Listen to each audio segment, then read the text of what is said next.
Call, click Grainger.com, or just stop by. Grainger, for the ones who get it done.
What's going on? 6 o'clock. Good morning from the 104.5 The Zone Studios. I'm Robert Walsh. Big day in coaching yesterday as top head coaching candidate Ben Johnson informed the remaining coaching open in Seattle and Washington that he would be remaining in Detroit this year. He wasn't the only head coaching candidate to do so. Houston also retains offensive coordinator Bobby Slowick and their QB coach Jared Johnson. Next year's coaching search already stocking up with some big names. The Steelers did find their offensive coordinator in former Tennessee offensive coordinator and Atlanta head coach Arthur Smith. Smith had the top run game in Tennessee before heading to Atlanta 3 years ago. Now he'll coach with Najee Harris, Jalen Warren, and company in Pittsburgh. Thomas Brown, once thought to be a candidate for the head coaching or offensive coordinator position, has taken a job in Chicago. Brown will now get to work with Caleb Williams or Justin Fields as the passing game coordinator. And in college hoops, Ole Miss takes down Mississippi State 86-82, and the Vols fall at home to South Carolina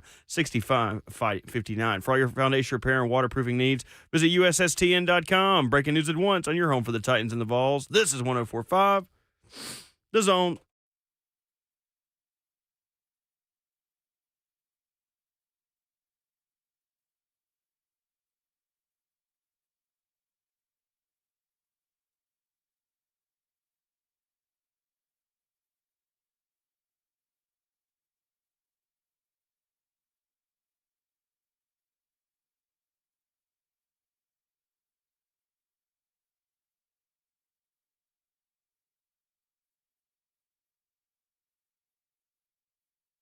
Welcome into your Wednesday morning in beautiful Music City, USA, and welcome to RKW. We are brewed up by 8th and Rose, Ramon, Kayla, and Will, with Robert Walsh behind the glass, Ramon Foster in Mobile, Kayla Anderson, and myself, Will Bowling, in studio here for the next 4 hours. And folks, we have got a lot to talk about. Coming up this morning, the best Tennessee Titans free agent fits from ESPN's top 50 list of free agents this upcoming offseason.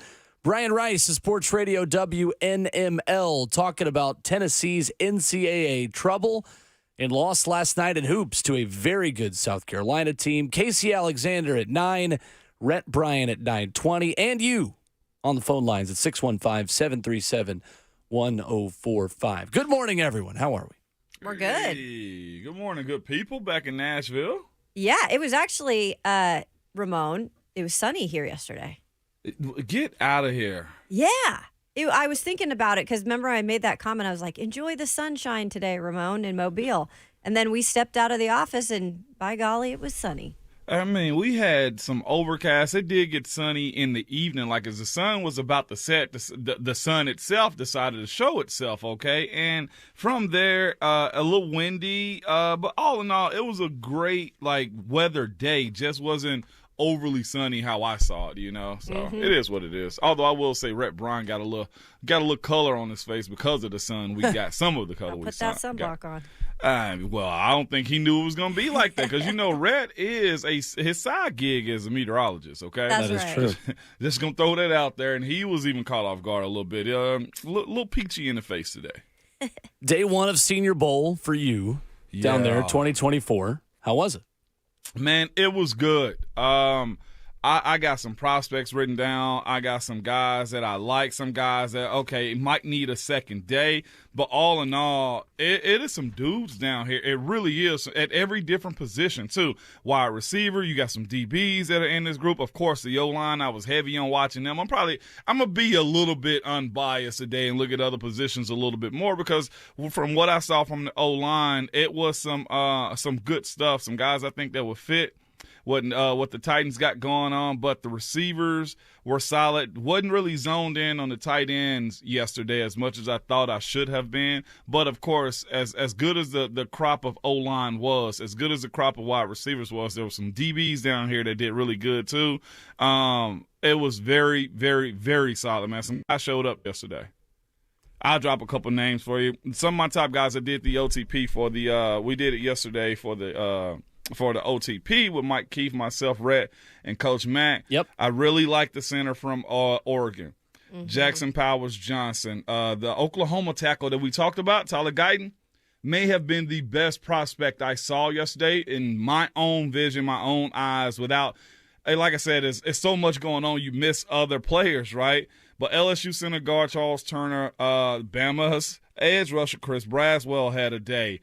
And then on top of that, Braden Fiske, a D tackle from Florida State, was very solid. And Marshawn Nealon is another edge guy that was really good yesterday too. But not just that, Lad McConkey was good. Of course, Pearsall had a day yesterday. It's some dudes down here this year, man. I thoroughly enjoyed watching them compete yesterday. What was the food choice on night one of Senior Bowl coverage for you guys, most importantly? Because the Cajun food down there is what I am much more interested in than the football prospects, if I'm being honest with you. The seafood spot we went to last year. Okay. Oh, the first night we went? Yes. Yeah, that place was What's the good. name of that place? By the water.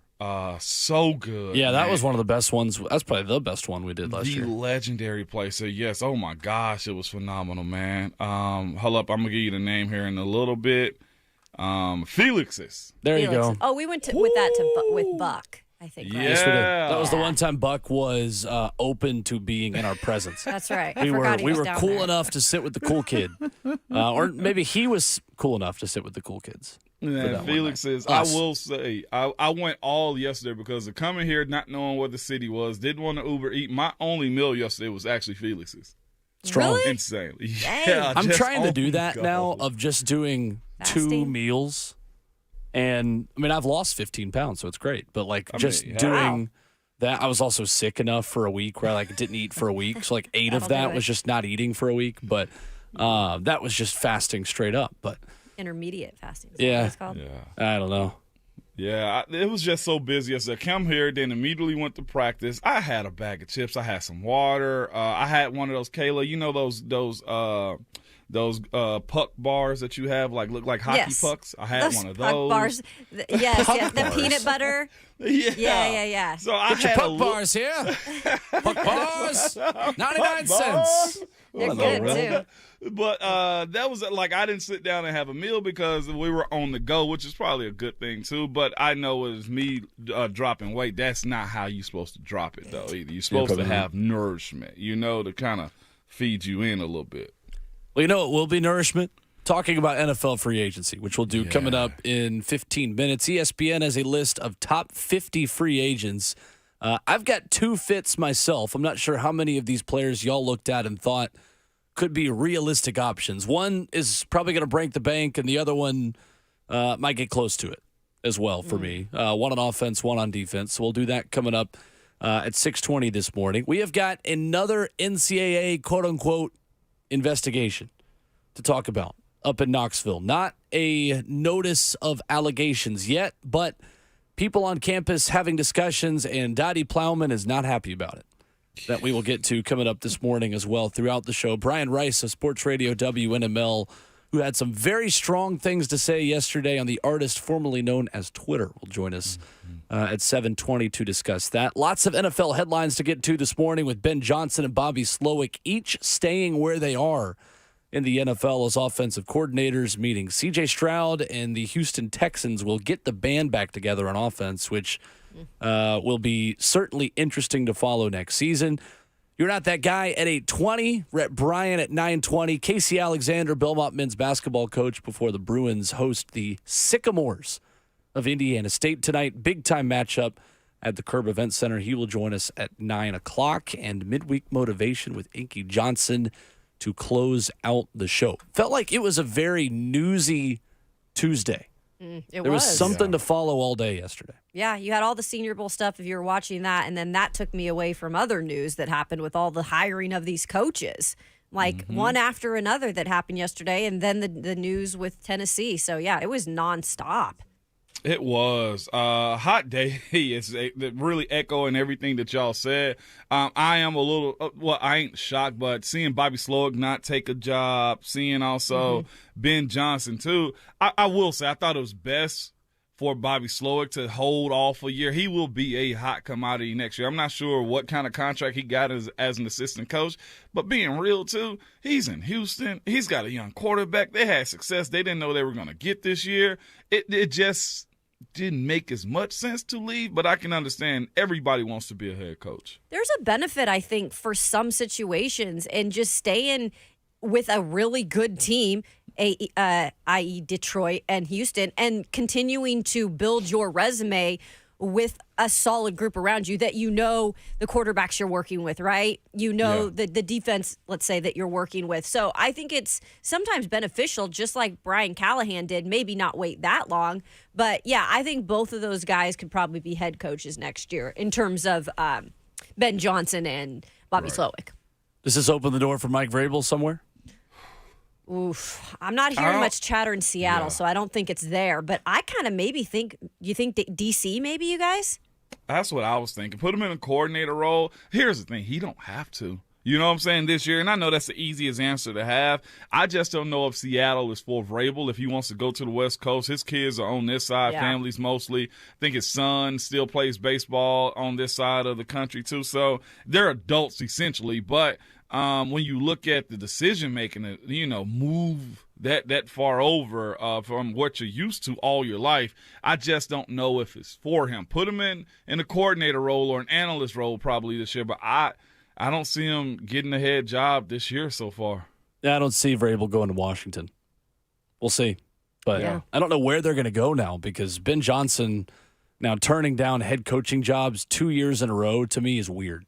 Yeah. And I don't understand why you would turn down that Washington gig, knowing you can pick your own quarterback and you've got wealthy new ownership that wants to win and cares and is seemingly competent. Does it say something on the other end, though? Are we sure that they want him when they interview him? Like, it sounds like it. It's just, I don't know. I mean, it's always interesting to know, like, what goes on in those interview processes. You can say he's the best OC or he's a brilliant mind, but do you get that feel he's a head coach? 615-737-1045 is our number. We will cover the Tennessee NCAA allegations and violations extensively this morning. And Brian Rice will do that with us in hour number 2. We'll get to those headlines at 7 o'clock. But coming up next, ESPN has posted top 50 free agents this upcoming offseason, which make the most sense, if any, for the Tennessee Titans. We'll discuss next.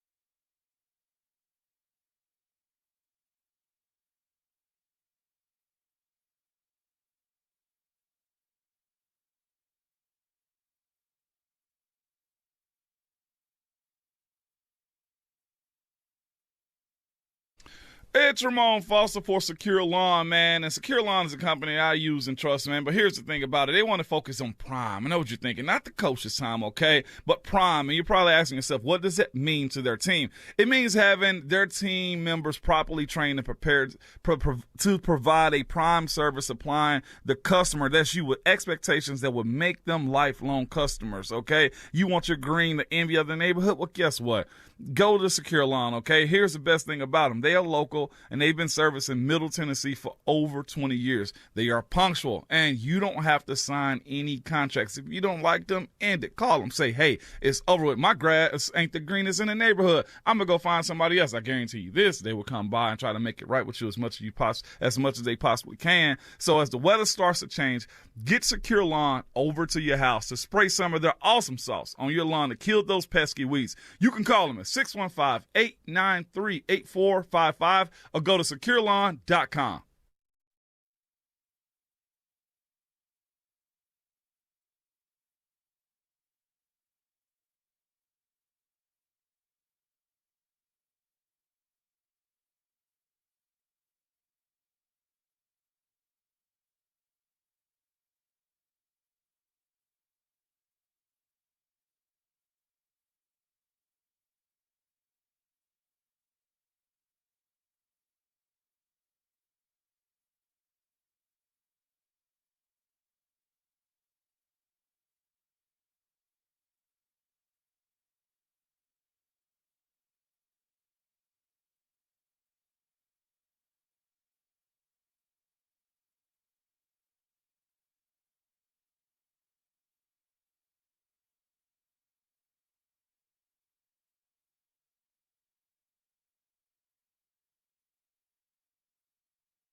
Wednesday morning at RKW is brewed by 8th and Rose, 615-737-1045, our number. A great morning to start your day with some 8th and Rose coffee. That's what we're doing here in studio. Yeah. Got the Concepcion Buena Vista blend going again this morning, Ramon. So you are missing out. I am, man. I've had no caffeine, man. It almost sounds like I'm just out of pocket, out of whack, man. Yeah, Eventually, no food or caffeine. I'm going to get back. Don't worry. I'm going to get back, man. I'm going to get back to y'all, and we're going to make this thing right. I know y'all had some awesome awesome sandwiches yesterday, too, man. Shout out to 8th and Roast for dropping that off. Mm-hmm. It's a hamburger breakfast sandwich is what I like to call it. It was a sausage, egg, and cheese croissant, and it was phenomenal. Yeah, how's Bragg Camp going this morning? Pretty well. Too, huh? Well, you had seafood though, so that's my favorite. I can't compare. Yeah, that's very true. I'll give you that. I'll give you that. That's fair. So ESPN.com posts its top 50 free agents for this upcoming offseason. I'm interested in who you guys have tabbed as fits within this. Pro Football Focus also has a list up there that I referenced on potential contracts for some of these guys. And looking at Pro Football Focus, it seems like most of the top 10 in their list will all be franchise tagged, including Bengals wide receiver T. Higgins, who they have signing a 1-year, $20.71 million franchise tag the way they expected. But as you look at this list, who is your number one choice as a best fit for the Tennessee Titans? Number one, for me, I mentioned him yesterday, Robert Hunt. Just looking at, the way PFF has judged him, how he was from his rookie year all the way into 2023. He has also gradually gotten better from year one into, I think this is year 4 for him. He's a second-round pick. He's played well for them. He's a 6'6", 320 pounds plus guy, a big-body interior dude that has played in the offense, I think, that was somewhat fit what we do here in Nashville. So I see him as being my number one guy. Again, I think you can go get a second, third-round guy if there's picks to be gotten by the Titans. And shore up the middle of the pocket in free agency and grow your tackles is how I see this. At the age that Robert Hunt is right now, what is he, about 24, 25 years old, if I'm not mistaken? Let me see. 27. You can get him for the next about 4+ years and groom somebody behind him. I like that fit for the Titans. 6'6", 322 pounds. He registered an 89.6% pass block win rate this season. So certainly a guy who fits in many different schemes and as well fits as a pass blocker. Pro Football Focus estimates a 4-year, $17.5 million average per season for the guard who played 608 snaps this season, ranking as the 6th best guard in football, according to PFF's matrices. Interesting. Right guard for the past 3 seasons, and PFF writes he was a great fit in the team's zone rushing attack under head coach Mike McDaniel. What is the drop-off, Ramon, from your perspective on guys like Mike McGlinchey, who we spoke about so complimentary last offseason? Why is it that so many free agent offensive linemen don't work out? System, chasing a bigger bag more than the actual team that's going to fit your style of play. Like, I just use myself. Like, the way the Titans were playing when I was in the NFL, of more zone, outside zone, side-to-side running, it would have been idiotic for me to chase a bag here in Nashville because I wouldn't have been able to highlight my attributes as far as a player. I'm a power zone, inside zone type of run blocker. But pass pro is one of those things that you have to just be good at. A lot of guys go to powers systems while they're probably an outside zone type of team, get guys in space type of guys. You do have to be honest with yourself, like, where will I be successful? If you're looking at a team, you got to say to yourself, how do I feel about the head coach? How do I feel about the offensive scheme? And who is the offensive line coach? When we're talking specifically about you, offensive lineman, going into free agency, because certain teams play certain ways. Like, Baltimore's a power team. Baltimore would have been a team that I probably would have gone to had an opportunity to have been there. Don't save that, Bert. But here's the thing. When I came out for the Combine, the teams that interviewed me were Pittsburgh at the Combine, Pittsburgh, Cleveland, Cincinnati, Baltimore. And there was a couple others sprinkled in there, but those were the main teams because you have to go get guys that fit your system. So that's why I think here, as far as Nashville goes, as far as the Titan goes for Robert Hunt, he has played in a side-to-side style offense, a little bit of an up-tempo, but he's a big-body dude that can move people around. And I say that because Brian Callahan comes from that Cincinnati system that wants to move people around also. I'll be fascinated if he does incorporate more power inside zone. But if you look at Robert Hunt, they've played a way that was side-to-side also, and he moves well. So what are the systems, guys, that you think are derivatives of who the Titans want to be on offense? So you talk about fit, and Pro Football Focus within his write-up on their website says, great in the team's zone rushing attack under head coach Mike McDaniel for him. And ESPN.com essentially says the same thing, ranking him as their number 14 free agent. Who are the offensive coordinators and who are the offensive coaches you feel like have schemes that would allow a free agent to also be successful here? Who else has a scheme like that? Houston, but Houston has nobody available. I look at the AFC North naturally because that's where Callahan is coming from. Cleveland is a team that you look at like that. I'd also say New England also. Look at the way they have been as a squad. New England is a squad that you can contribute to say we can move side to side. And also, I throw the Giants in simply because of Saquon and how they have been strong in the run. Saquon can hit the edge, but he's an up-the-middle, bounce to the outside type of guy, too. So those are systems I think would be advantageous for the Titans to try to find guys out of that. Let me see. You look at almost anything other than the Shanahan system can fit guys because it's so side to side, although they are downhill also. But you better be quick with shifts and moving and pulling and getting guys in space in those types of systems. Kayla, who do you see on this list and think is a fit here? I mean, there's a lot of guys that, hey, if you could have them, it would be a good thing. I just feel like there's so many positions that you're looking at right now that they need help with. So one of the positions, and look, I don't think T. Higgins is completely out of the question. Like there's still some hope, I think, for fans of different teams that he could be a guy that would be on the move. I think Deshaun Watson actually just had him on his podcast and is trying to kind of get in his head. But Deshaun Watson doesn't even play football for half the season, so I don't know why he wants to, lure T. Higgins up there. Anyway, so when I'm looking at this season, I'm looking at the cornerback position and a position where, I think they have to draft somebody. And you've got to have a guy that's going to be one of the key pieces for the future.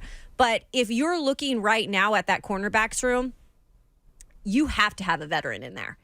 So I actually would not be mad if they brought back Sean Murphy-Bunting in that role of more of a leader. We've talked about Brian Callahan, the type of guys that he looks for in a draft, those captains, right? The leaders. I would think Azeez Al-Shaair would probably be back. He was more of a Ran Carthon guy. I honestly think Sean Murphy-Bunting is more of a Ran Carthon guy, if you want my honest opinion about it.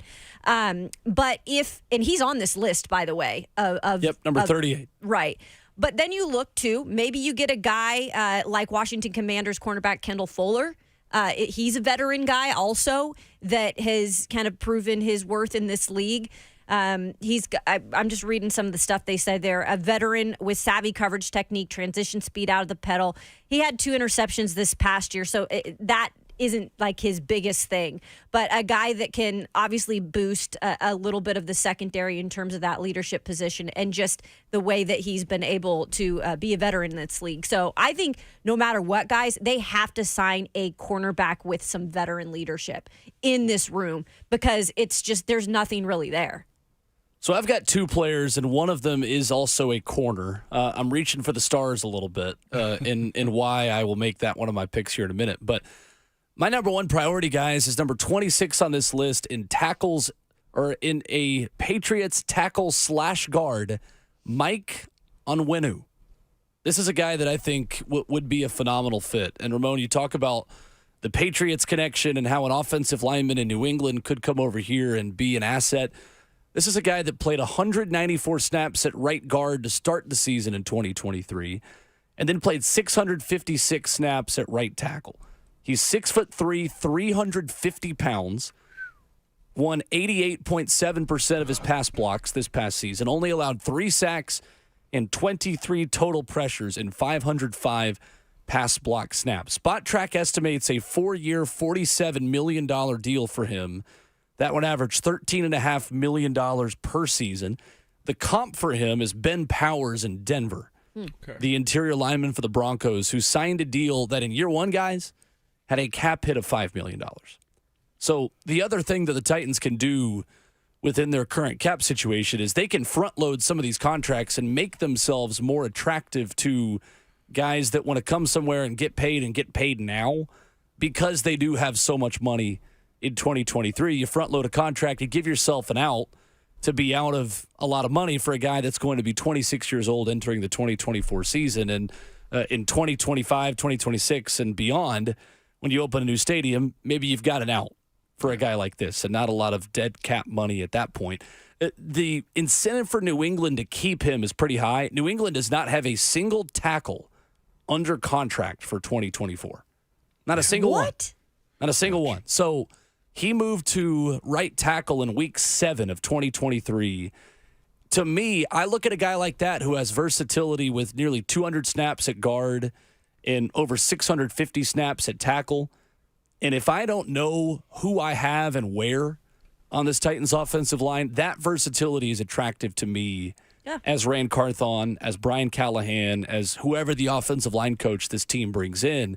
I think Mike Onwenu as just a people mover.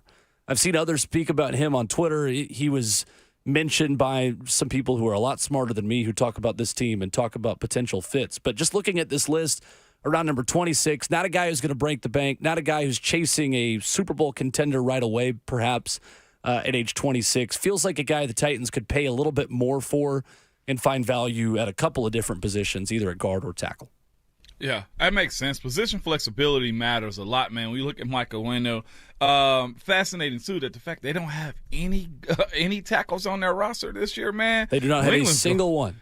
They're going through it. But as far as the value goes, I can see that benefit. And, of course, when you bring him in, a guy that can pass protect, that's been one of the biggest things that I think we need to talk about if we're going to speak about those O-line this year, how especially free agency. How good is a pass pro? And his seems to be very good. Moving them inside, I love to see that be the case if it doesn't work out at tackle. But, Will, you're giving yourself options. That way you can get the best 5. I think the way we got to start viewing a lot of this stuff is who is the best 5 and where can we fit them in? And playing more than one position on the O-line is definitely a way to get the best out of that group, man, especially if they grow up and somewhat gel real quick with one another. It's all new here in Nashville as far as the way these guys are going to be brought in. So the expectations will be high, trust me, and when it comes down to who they sign and how they put this group together moving forward in 2024. But here's the thing, too. There is still such an amount of young talent inside. I know Caleb brought up NPF yesterday, and, of course, you got to look at some of the other dudes that are around. Jalen Duncan, not sure what's going to happen there, but he still has an opportunity because he's young, he's cheap, and has a high upside. But there's dudes still inside the building. Radons is another guy. He finished the season healthy, correct? Well, non-surgery related this year. Yeah. So there is his opportunity to have an offseason for the first time to where he can really get after it while knowing and understanding the league. So I'll say this, before we even get to training camp, OTAs and all those types of things, they have a good problem on their hand. They just got to make sure that the quality of those guys continue to move up. I have one quick question, and this is I'm throwing it out there. Connor Williams, the center for Miami Dolphins, he tore his ACL in December, but this guy was great when it came to pass blocking for the Dolphins this past season. Would you even take a chance on a guy like that had an injury like that so late in the season to upgrade potentially your center position? Not with where the Titans are. I'm good. I understand the ability to, but I personally wouldn't. I'd go after a young guy because here's the thing too, Kayla. You got somebody that can grow up in this league with Will Levis. So, and I know I'm probably overplaying that card. It don't matter. Heck, if you can play, you can play. But it'd be cool for them to go get a second-round guy this year if they don't go tackle in the first because they got the 7th overall pick. If you got a dude at 7 that slipped because a quarterback moves up in the draft, you got to take him. Where do you take the tackle then? There's a lot of them in this draft.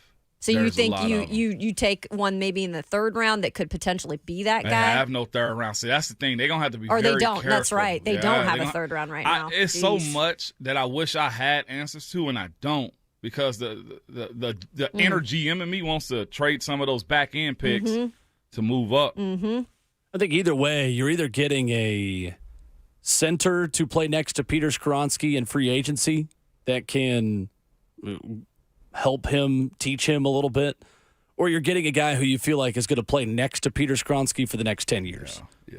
at center. I'm wary of a guy like that coming Yeah. off of coming off of an ACL, and I don't know. The PFF estimation for him is a 1 year, $6 million contract. So you are definitely getting a bargain there. But coming off It's a an risk. ACL at 27, I think I'm good. Yeah.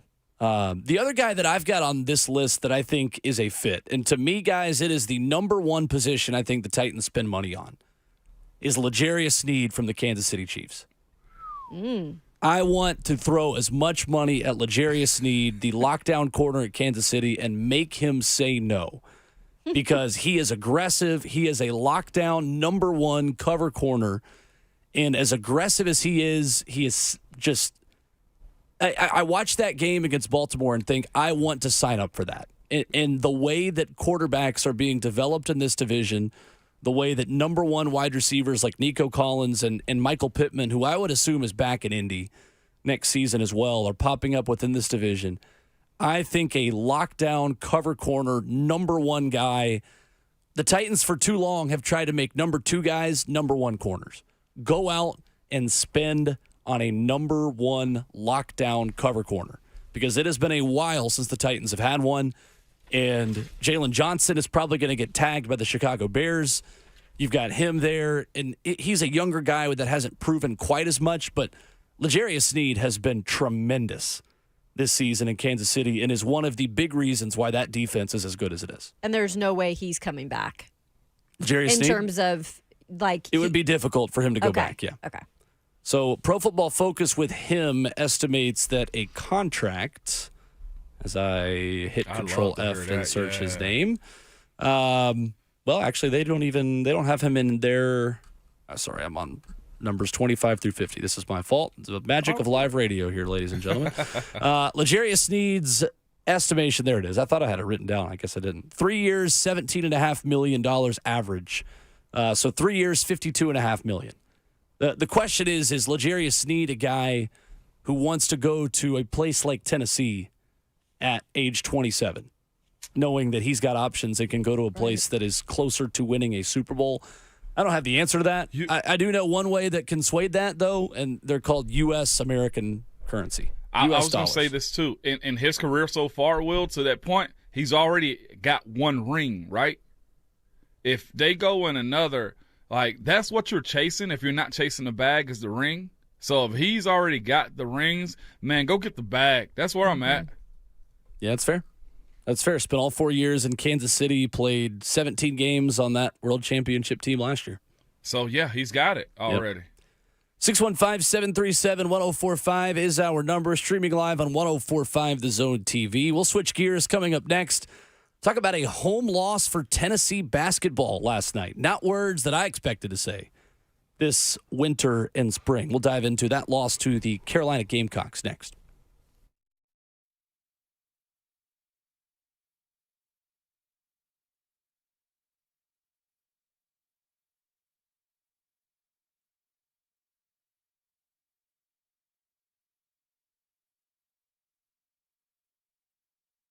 Listen up, man. There will be a big Saturday night in Smashville as the Preds return from the All-Star break to begin a 3-game homestand. Yes, 3-game homestand. First up will be Saturday, February 10th, as they take on the Arizona Coyotes at 7 p.m. at the Bridgestone Arena, okay? Celebrate Asian and Pacific Islander Heritage Night with a special ticket package that includes a ticket and a shirt designed by a local artist.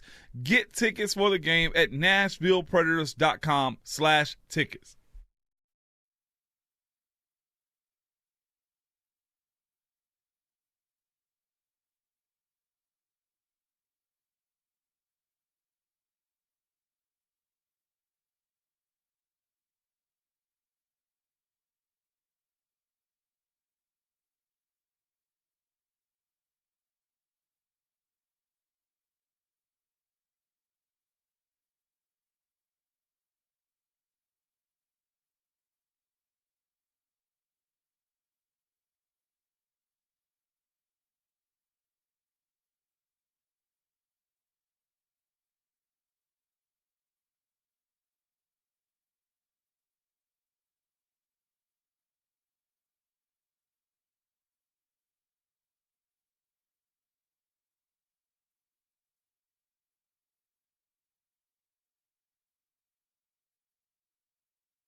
Well, just a few months after NCAA investigators maybe checked out of their extended stay hotels in Knoxville, they might be getting reacquainted. Tennessee and NCAA trouble once again. We'll discuss that and the ensuing reaction from Chancellor Donde Plowman coming up in 15 minutes. Brian Rice of Sports Radio WNML will join us at 7:20 this morning to give some very strong reactions, to say the least, from what Tennessee is dealing with the NCAA. We'll get to that coming up in hour number 2. 615-737-1045, our number here on RKW, brewed by 8th and Roast. Tennessee with a home loss at Thompson Bowling Arena at Food City Center last night, an offense that came into last night averaging 83 points per game in SEC play. They get stuck in the 50s and lose to South Carolina 63-59. This was an ugly, ugly game of college basketball. Yeah, I mean, when you shoot 36.2% from the field, 23.8% from three, like Dalton Knecht was doing everything he could, even to the very bitter end of that game, to keep them in it to win it. And I'll give him a lot of credit for that. But my gosh, it's like South Carolina, they're on a heater right now. They just beat, was it Kentucky last Tuesday at home. Yeah. And then you go on the road where it's just so difficult to play in Thompson Bowling Arena. We heard it from Ron Slay. Like yesterday, that place is tough to play in. And they came in and got the job done. They did, man. You got to look at how they're winning it too. They're playing physical. They're playing as gritty in a basketball world that allows them to just take you to the deep end and drown you. That's exactly what they're doing. They're hitting the shots that they need to. BJ Mack for them, man, is a menace out there, but a controlled one too. He did the same thing in Kentucky. You look at him against Georgia. He's done the same thing, man. They got a squad that nobody wants to fight with. And yes, I got to use the word fight because that's essentially what South Carolina does in these moments is they body punch you the entire game and keep you like, okay, man, I'm done. And then they drag you down again. Man, they were all over us yesterday, man. And Kayla mentioned the percentages. When you shoot like that, and we saw a little bit of this also in the Vanderbilt game too, as far as the free throws. When you can't hit those and you can't be one of those better teams, I'm looking at the percentages too. We shot 60%. Well, the Vols shot 60% from the free throw line, and you had South Carolina shooting 83.3. That's 15 points from them and just 12 from us. And we had more attempts at the free throw line. You can't have it. And of course, you see after the game, too, a lot of the guys sticking after to hit more shots. Like, if you're going to play that style of ball around the perimeter and try to get shots up and rely upon you being a better shooting team than your opponent, then you got to make sure that you're on every single night. And that goes for the bench players and everybody else that's having to come into it. But you can't fall victim and into the trap of what teams like South Carolina can do. Right now, I would say, well, South Carolina's created a template for the Vols. No, they've created a template for everybody that this is our playing style, and if you want to tussle with us, well, this is what you're going to have to do. And they're like Kayla said, they're fire hot right now. You got to love it. You either have to shoot exceptionally well from three or you have to match Tennessee's toughness, and it felt like South Carolina did both in the way they were able to shoot. They made 10 threes. Tennessee made 3. At the end of this one, and Dalton Knecht's 31-point stat line, a bit misleading considering he got 13 of those points in the final 2 minutes and 56 seconds of the game when Tennessee is just basically giving the ball to Dalton and saying, save us.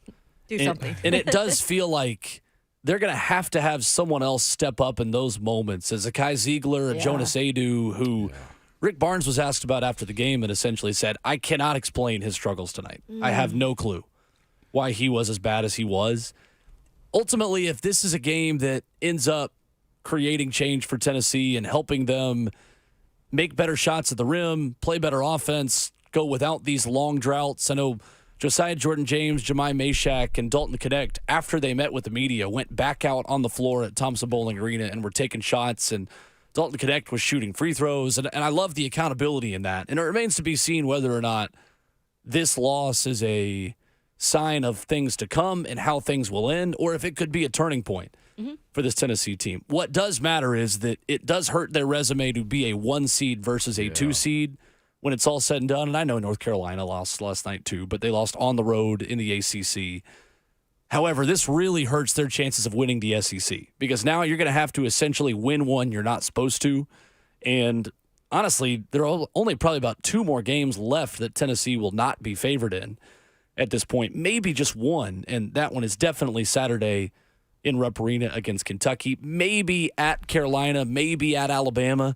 The home team will be favored in each of those 2, but Tennessee's schedule ends with a gauntlet. When they go to South Carolina, they get at Alabama, they play Auburn at home and Kentucky at home to finish off the final 4 games of SEC play. There is still a gauntlet yet to come for this team. Yeah, you've really got to, if you're Rick Barnes and company, make sure that this is not the turning point where you go the different directions. And look, they've had things up and down this season at certain points, but I think they could really, with the talent they have on this team, turn this for the good and a learning moment. Well, less than a year after their case with the NCAA was resolved with Jeremy Pruitt, Tennessee back under the NCAA microscope once again. Our reaction and Dondi Plowman's scorched earth reaction are next to begin hour 2.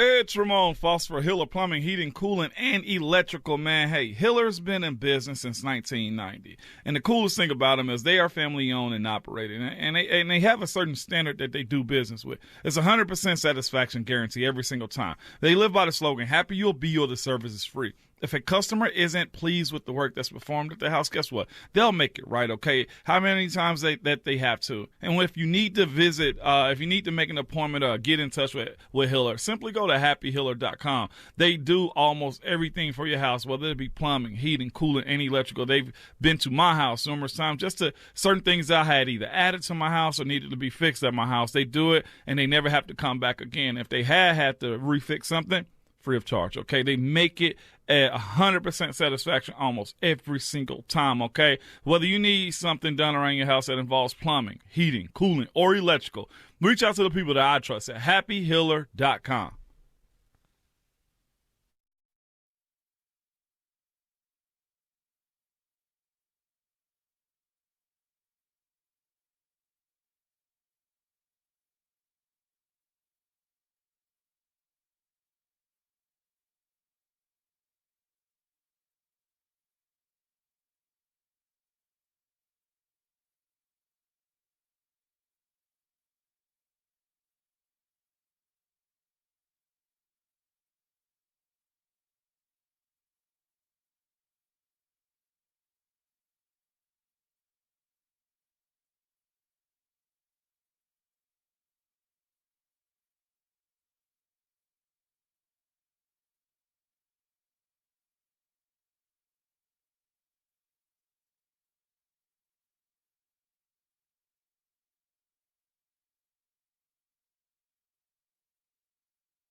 7 o'clock. What's going on? Good morning from the 104.5 The Zone Studios. I'm Robert Walsh. Big day in coaching yesterday as Ben Johnson informed Seattle and Washington that he would be remaining in Detroit this year, as he wasn't the only head coaching candidate to do so. Houston also retained their offensive coordinator Bobby Slowick and quarterback coach Gerard Johnson. Next year's coaching search already stocked up with some big names. The Steelers found their offensive coordinator in former Tennessee head coach Arthur Smith, as he had a top run game in Tennessee before heading to Atlanta 3 years ago. Now he'll coach with Najee Harris, Jalen Warren, and company in Pittsburgh. Thomas Brown, once thought to be a candidate for a head coaching or offensive coordinator position, takes a job in Chicago doing neither. Brown will now get to work with Caleb Williams or Justin Fields, whoever they select, as the passing game coordinator in Chicago. And in college hoops, Ole Miss took down Mississippi State 86-82, and the Vols fall at home to South Carolina 63-59.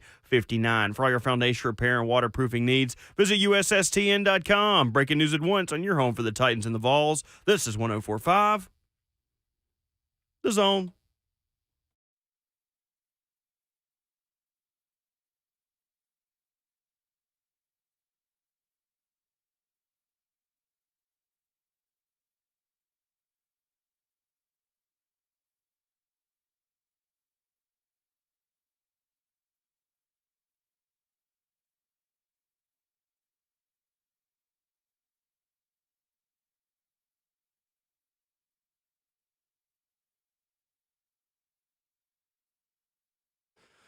RKW is brewed up by 8th and Roast on 104.5 The Zone as hour number 2 begins on a beautiful Wednesday morning in Nashville. And if you woke up in Nashville, you're already having a beautiful morning. 615-737-1045 is how you jump in. Streaming live on 104.5 The Zone TV. Podcasts posted immediately when the show ends on Apple Podcasts, Spotify, as well as 1045thezone.com. You can join the conversation in the F&M Bank chat, streaming live on 1045 The Zone TV, Facebook Live, YouTube, Twitter, or Twitch. Twitch, please. That's the voice of Ramon Foster in Mobile, Alabama for the Reese's Senior Bowl, courtesy of Titans Radio. We've got Kayla Anderson, Robert Walsh, our producer. I'm Will Bowling. Guys, the NCAA is at it again. Back to their old tricks. Investigating Tennessee and attempting to make an example out of one of the most high-profile NIL cases pertaining to Tennessee starting quarterback Nico Iamaleava. In a story first published by Sports Illustrated's Pat Forty yesterday, major violations. Those are the words used this time by national media when speaking about yet another NCAA investigation. Will this one come up with any big penalties for the Vols? That is the question. What do you guys think about what we learned yesterday and the allegations against Tennessee? That they're looking to get somebody, anybody, when it comes down to how they are going to try to regulate NIL, try to gain back control. They've gone after numerous squads so far, teams, and nothing's really been able to stick. I think when you look at how the NCAA has gone about this, just in the last few court dealings that they've had with people, one with Tennessee, that one didn't go the way they thought it was going to go. And then you have Michigan that pretty much just you know how you have somebody that you beat at a game, like whether it's pickup basketball or whether y'all playing flag, and you put your hand on their back and then you give them the head rub at the end. It's like, man, it's all good, man. Y'all get us next time. That's what Michigan basically did to the NCAA. How you going to open it up for everybody and then try to regulate it when you lose in court, when you lose control? And how do you even regulate NIL when you told everybody that you can do it? It's really like one of those, yeah, go ahead, we'll see y'all in court type of moments, I feel like. And that's what Don D. Plowman said, right? I mean, Chancellor Don D. Plowman pretty much came out and was like, we're firing first, and we're firing directly at Charlie Baker and the NCAA. It seems like one of these situations that, first of all, not expecting that yesterday. This was completely out of the blue. They're in a situation right now, the NCAA is, where they're trying to just hold on to any type of power they have left. And I think this is definitely one of those trying to reach power moves at anything we can get. And we're going to actually go to the thing that we know right now is the newest NIL, right? The newest thing in college football where we're going to try to just pick one little thing out to say, hey, it wasn't done properly. Like, to me, that is really digging low. Yeah. Barrett Sallee put out a tweet yesterday, man. Barrett Sallee of, I think he's almost formerly CBS Sports. Formerly CBS Sports said this.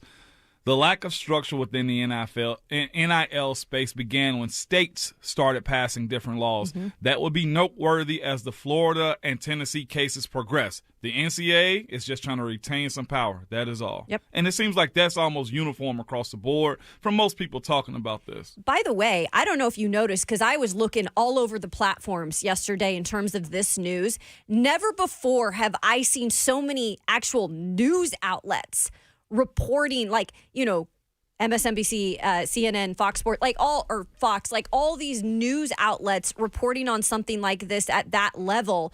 And Charlie Baker, by the way, was a politician at some point before he became the NCAA president. That's why you had some of these details coming out through the New York Times yesterday, which is a bit unprecedented for a college NIL story. Chris Lowe of ESPN.com, though, was on 3HL yesterday mentioning the fact that Tennessee is not the first, nor will it be the last team to be implicated within NIL investigations.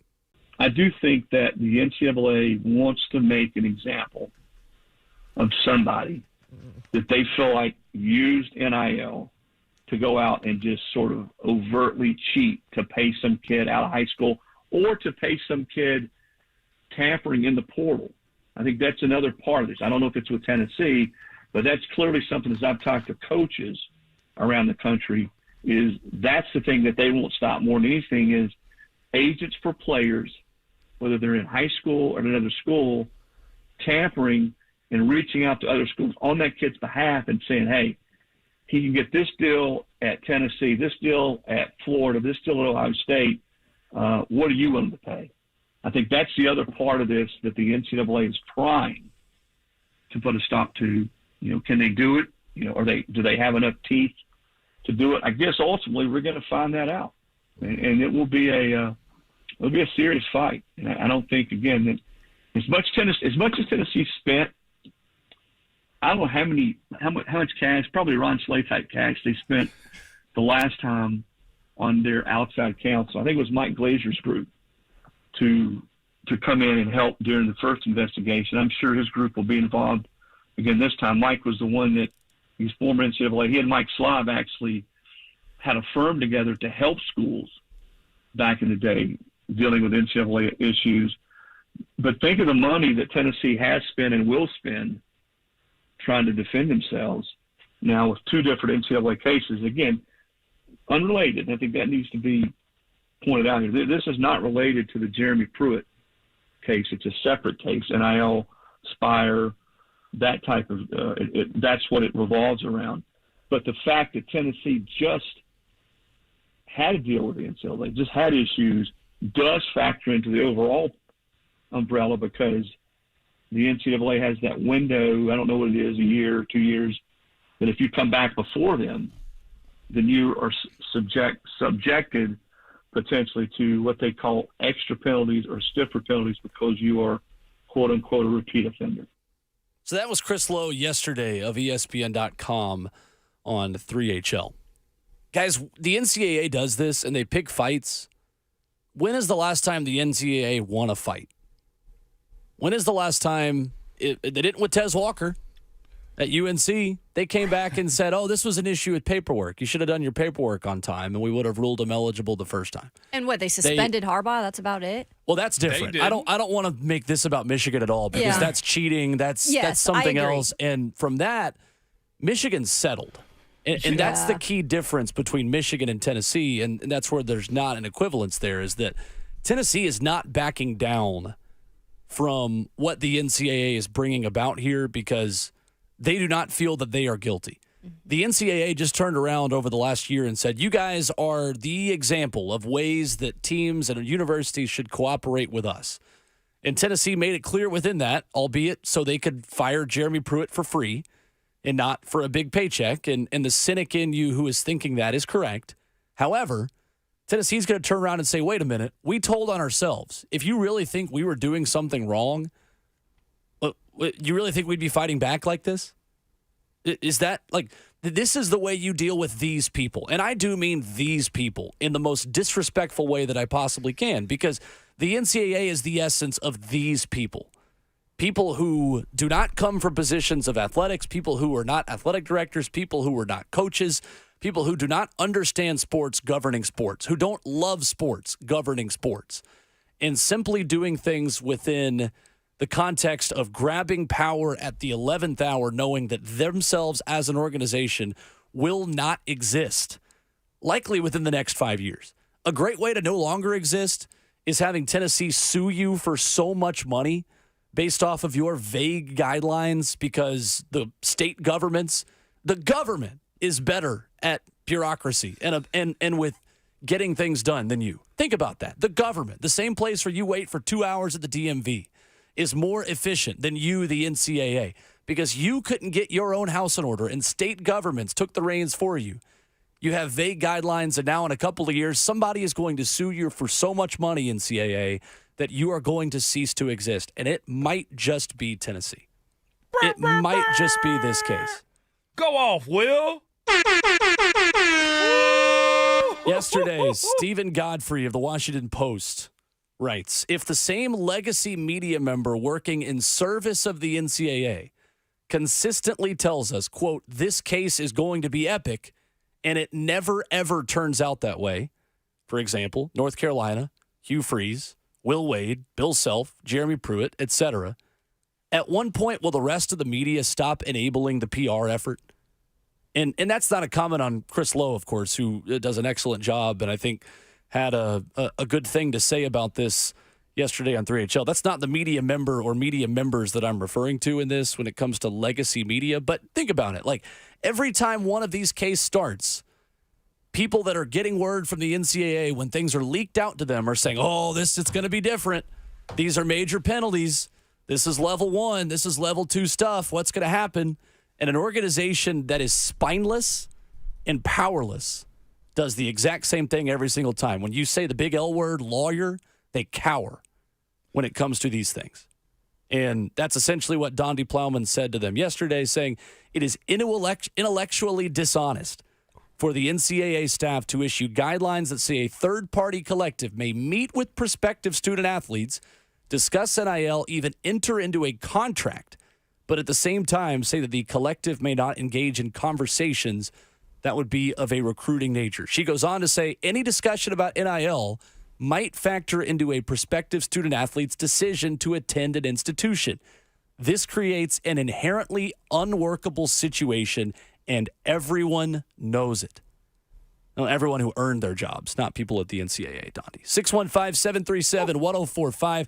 Brian Rice of the Sports Animal in Knoxville joins us with his thoughts on Tennessee versus the NCAA next.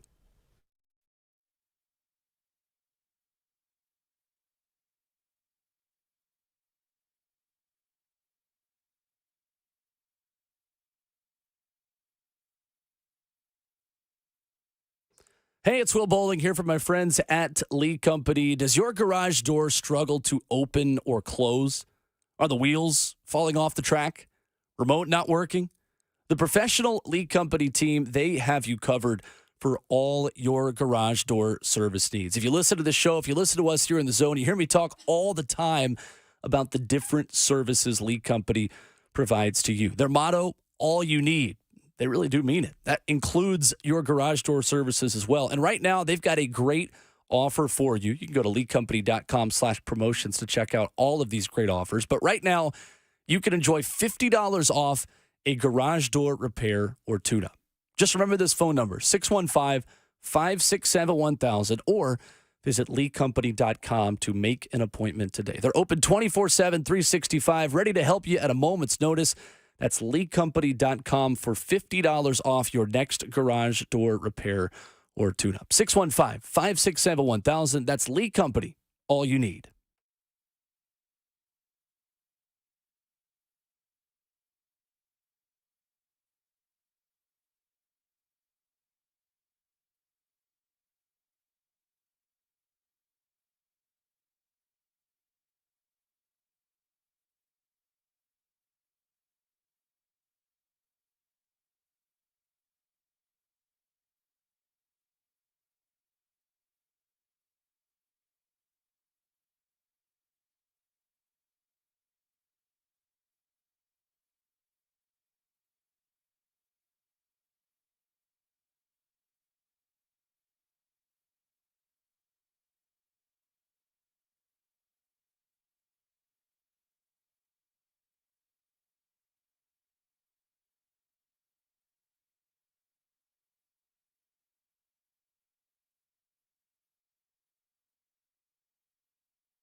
Valentine's is coming, and are you looking for the most thoughtful, most romantic gift for the one you love this Valentine's? 2 words for you.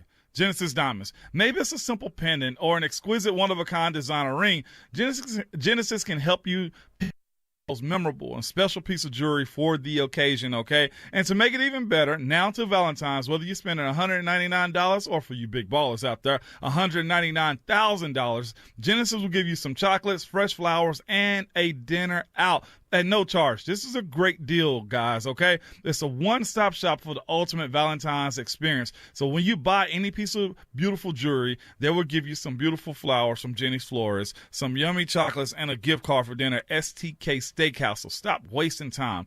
Get to Genesis Diamonds. They've got a spectacular collection of memorable romantic gifts from $199 to $199,000, okay? And right now they're going to throw in some chocolate, flowers, and dinner at no extra charge. Happy Valentine's Day from Genesis Diamonds, and they're located in Green Hills and Cool Springs.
Wednesday morning rolls on RKW, brewed by 8th and Roast. The NCAA has picked a fight with Tennessee, and the Vols are ready to go. Ramon Foster, Kayla Anderson, Will Bowling with you, and joining us on the phone lines from the Sports Animal in Knoxville, he is our very good friend, Brian Rice. Never a dull day in Knoxville and never a dull day with the NCAA, right, Brian? Absolutely never a dull day here. The NCAA, on the other hand, I think I don't know that they picked the right fight here. Look, for decades, the NCAA has been in desperate need of a common sense person to say, should we do this thing, and what's going to be the reaction if we do this thing? Picking a fight over NIL with any school is a bad idea right now because there is no public support anywhere behind the NCAA picking fights like this. And, traveling with the Lady Vols, I get every once in a while some inkling that something's happening. And something somebody said a few weeks ago on this topic is pertinent here. If they're coming after us with all the things that we've done, then every school is going to face this. Because I can tell you firsthand, Tennessee has gone above and beyond to try to follow whatever rules were in place at the time. But the NCAA, we ripped it when they first said it a year and a half ago. Well, we're going to retroactively enforce whatever rules we pass in the future. What? Come on, man. That doesn't make, as Dottie Plowman said in her letter yesterday, it's nonsensical. There's nothing about that makes sense to anybody in any setting ever, and so there's no support for it. And Brian, it's interesting. Listening yesterday to Josh Pate, does a great job on 247 Sports. He said this is kind of like for other SEC teams right now, when you're around in the neighborhood and you hear that your next door neighbor's cat got eaten up by a coyote. It's like you don't pity the family and the cat. You don't think, oh, that's great, our cat's safe. Couldn't be us, right? You think, let's go find the freaking coyote. Like, why are we not going to the source? Like, that should anger everyone in the neighborhood, not just the house that lost their cat, essentially. My question to you, Brian, is why is the NCAA picking Tennessee of all teams to make this public example out of? Because they made a big splash with Nico Iamaleava 2 years ago when it was new. And Tennessee's collective was vocal in how aggressive they were going to be in making sure that student athletes and future student athletes at Tennessee were going to be taken care of when they got here. And I think that rubbed people the wrong way. I think, you look at who else they've targeted. Florida's being targeted. Jaden Rashada's deal was the biggest story in sports for a week. So, of course, they're going after them. Here's the thing, though. The NCAA's entire rule structure on athlete compensation and everything else was always based on the idea that nobody would sue for it. Will, Ramon, you guys came in as freshmen. Okay, if you don't like the NCAA's rules, if you filed suit as freshmen, the initial case might be heard by the time you guys were seniors. The appeals, the NCAA could run out the clock for you until you're the age that you are now. And so nobody ever did it because you're not going to sue the NCAA, lose your eligibility, and never be able to play. But what Ed O'Bannon did is sitting as a used car dealer out in California, goes, hey, they're still using my video to promote the tournament every year. And so he found a lawyer who liked money, and they filed a huge suit, and eventually they won. And when they won, everybody else is like that old Far Side comic where the cow stands up in the middle of the crowd and says, hey, this is grass. We've been eating grass. They look and see none of these rules are real. None of these rules are legal. Somebody came up with these rules and the schools agreed to follow them, but nobody from prospective student athletes to fans agreed to follow them. And the idea that you can restrict trade or restrict free speech by reaching out, in fact, you can't tell the collectives they can't talk to these kids, nobody agreed to that. So you're going to punish a school for what a kid who doesn't play for you yet and people that don't have anything to do with your school did is wrong. It's always been wrong. And in today's society where people finally figured out that the rules were fake and wrong, it's not going to stand up. And so if they come after Tennessee and Florida and whoever else is next, they're going to get sued, and it's the type of lawsuit that's going to end the NCAA because they don't have a legal argument to do what they've been doing other than it's what we've always done. Brian Rice with us this morning. Brian, I have to ask you, you used to watch those old videos that used to go viral before social media where people used to do like backyard fights and there'd be this regular Joe Blow that shows up and this actual dude that trains, right? Right. Yeah. And then you realize like the dude that actually trains at this thing is actually good at it. Like, and these schools have a ton of money. You go on any college campus, there's a ton of work being done and millions of dollars being given to where you can fight them. Does the NCAA realize that people will fight? And I have to ask this too, will it get to a point to where they start to want to play illegal in how they approach this? Because whenever you get punched in the jaw, it's hard to get up off the ground when you realize there's more coming behind it. And that's essentially what Dundee Plowman did yesterday.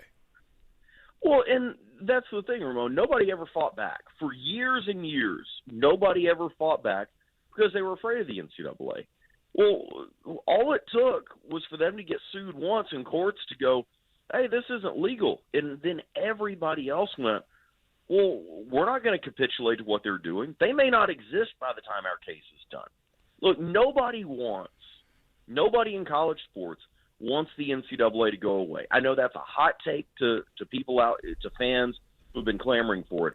But nobody in college sports wants March Madness to go away, and the College World Series, and the Women's College World Series, and all of these competitions between the Tennessees of the world and the Belmonts of the world. Everybody wants that to stay.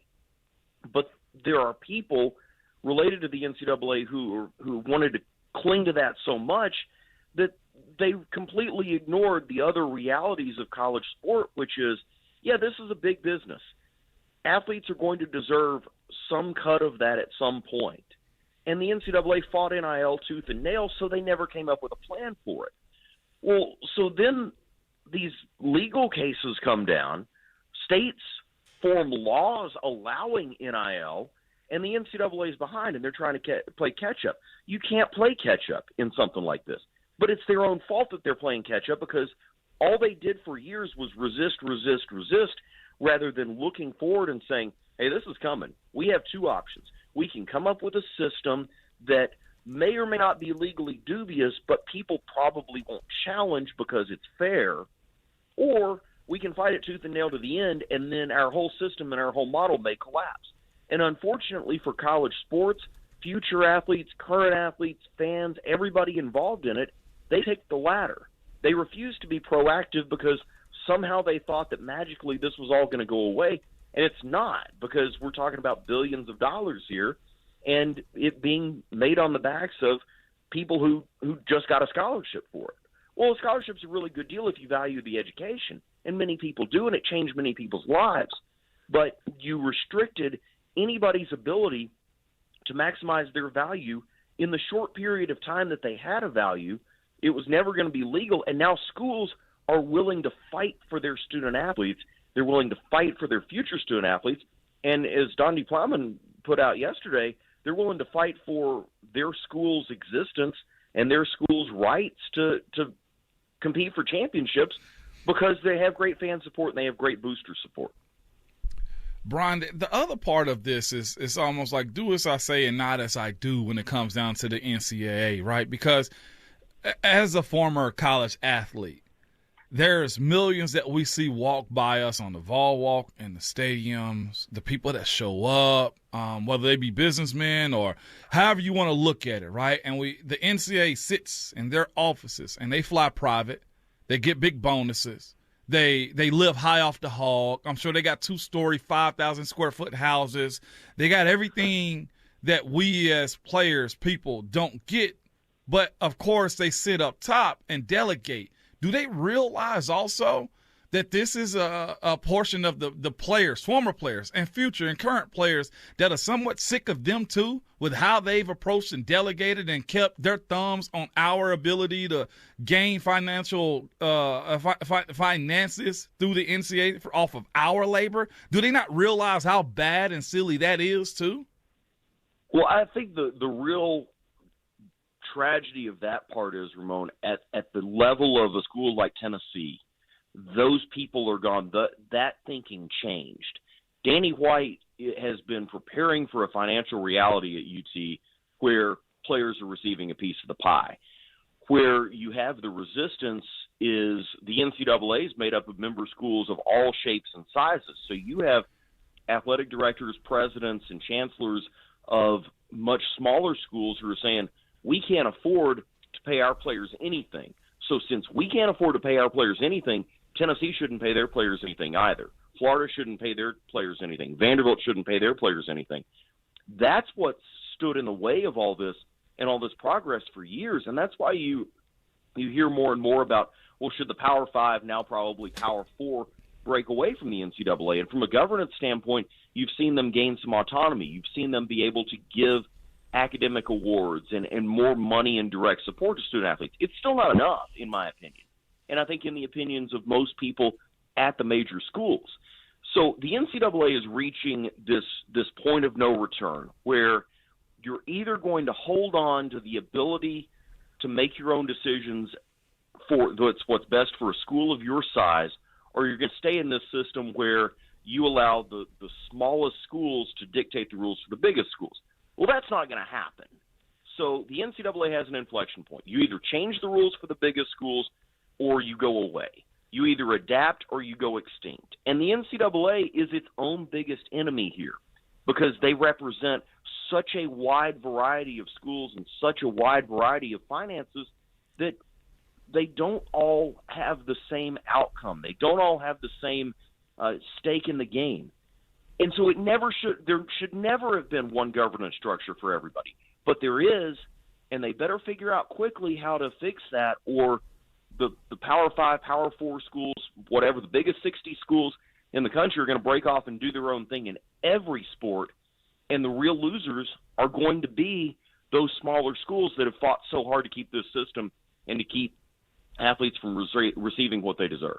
Brian Rice, Sports Radio, WNML in Knoxville, joining us this morning on RKW. So, Brian, just how important was it for Chancellor Dawn D. Plowman to fire the first shot in the way that she did and kind of take control of the situation?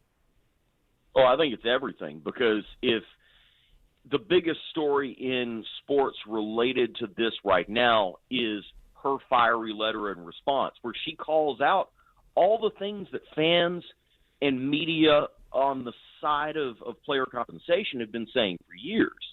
You make these arbitrary rules and then you don't enforce them, or you try to catch up as you go along and make the rules up as you go along. Well, you can't do that. That is not reality. There is no governing body from Congress to the Supreme Court to anything else that can make up the rules as they go along and just retroactively apply those. You can't change the game as you go along. So for her to fire the shot back, to say what everybody wearing orange is thinking, makes her an incredibly popular figure, which, by the way, she already was, because outside of sports, she's a great leader for the university. But it changes the narrative from you're just taking hits, and you're taking a hit here, and another article's written here, and here's another detail about what it's about. The New York Times reports yesterday afternoon that this centers on a flight that Nico Iamaleava took on a collective's jet so they could bring him in to negotiate a deal that, by the way, that contract has nothing to do with whether he's actually enrolled at Tennessee, lives in Knoxville, plays for Tennessee. So if they feel like they're legally insulated there, that's an aside. But all of these little details could be death by 1,000 paper cuts to a program. But Dawn D. Plowman fires the first shot and says, this is wrong, we're not going to stand for it, and you're on notice that we're going to fight it. And that galvanizes Tennessee fan support, but it also, I think, galvanizes the support of some peer institutions that are going to join Tennessee and say, okay, these things that you're alleging that they did, we're all doing. And if she's going to fight it, we're going to have her back. I guarantee somebody at Florida is going, we're joining that. Because if they're going to try to punish us for Jaden Rashada, who, by the way, didn't ever even play here, we're signing on. We're joining forces with Tennessee because we're not going to stand for it either. And that's the thing, again, that's been missing for all these years is no school until the last couple of years has ever defiantly said, we didn't break rules, but even if you decide that you've created rules that we did break, we're not going to stand for being punished on it because they're morally and ethically wrong. And that is a big blow to the NCAA and what they've always tried to do and what they've always tried to do to hold down schools. In the name of fairness, they've said, we're going to do these things that aren't actually legal if challenged. And I was told yesterday by somebody involved in the process, they wanted to come up with NIL rules, but the NCAA lawyers kept shooting them down, saying they won't stand up in court. And their response is, well, what we're doing now is not going to stand up in court. So what are we doing? And Brian, I look at this as an opportunity for not only schools like Florida and Tennessee that have had it happen to them come together, but maybe being proactive as college football is with some of these major programs coming together. I mean, I feel like at some point that's got to happen to really just fire the missile at the NCAA. Yeah, because you're looking at a breakaway. That you're looking at a breakaway situation or the end of the NCAA. And again, nobody in college sports wants that outcome. But they kind of back themselves into a corner where they want to enforce rules that are unenforceable. They want to tell schools that can afford to share the wealth with student athletes that they can't do it. They want to tell donor collectives that they can't freely negotiate with anybody. None of that stuff will hold up. So you're either going to adjust your rules or you're going to go away. And this is, again, a big inflection point for anybody that's invested in the college sports model. Because, look, we're talking about football here. Men's basketball is a big part of this. Women's basketball, NIL, we've heard about what schools are doing in NIL there. I can tell you baseball and softball are huge NIL opportunities for student athletes as well. But what about the rest of the sports? If they want to exist, you're going to have to find some sort of system that keeps money flowing into those sports. And that's what they're trying to protect. But they're trying to protect that on the backs of, we're not going to give anybody anything. And it's just never going to work, and it's never going to have public support anymore. The NCAA's rules also stood up for a long time because people had an idea that they wanted fairness and they wanted it to be there, and they wanted somebody to prevent these schools from outbidding their school. Well, but there's no support for that anymore in the modern game. Everybody understands that athletes deserve something. They deserve to maximize their value while they're in college, because a pro career is not guaranteed to any player of any ability level in any sport. So maximize your value now. That's what people support now. And the NCAA or whatever replaces it is going to have to figure that out and figure it out in a hurry. He is Brian Rice, preaching the good gospel this morning under Ramon, Kayla, and Will. Brian, of course, of the Sports Animal in Knoxville at Brian C. Rice, where you can find him on Twitter. Brian, great stuff. Thank you. Hey, thanks, y'all. I appreciate it. Thanks, Brian. Thanks, Brian. Absolutely. There he is, Brian Rice, getting ready for his show on the Sports Animal in Knoxville. Lots of good things there. I think the biggest thing for me, guys, out of all of this, and Brian echoed these sentiments about other fan bases paying attention to this. If I'm an SEC fan of another team, I'm not taking a victory lap this morning. I'm thinking, all right, when are they going to come after us next? Mm-hmm. Exactly. If I'm a fan of any other team, I'm paying close attention to the way Tennessee fights back, because Tennessee feels like it has a case, and the biggest winner out of this are lawyers, because billable hours are still expensive. That's what Barrett Solis said yesterday on Twitter, and it's probably the best take that I saw on social media about any of this, to be quite honest with you. 615-737-1045, a closer look at the NFL headlines coming up next, where the Titans have talked with another defensive coordinator candidate with ties to Middle Tennessee and with the Titans. We'll talk about that next.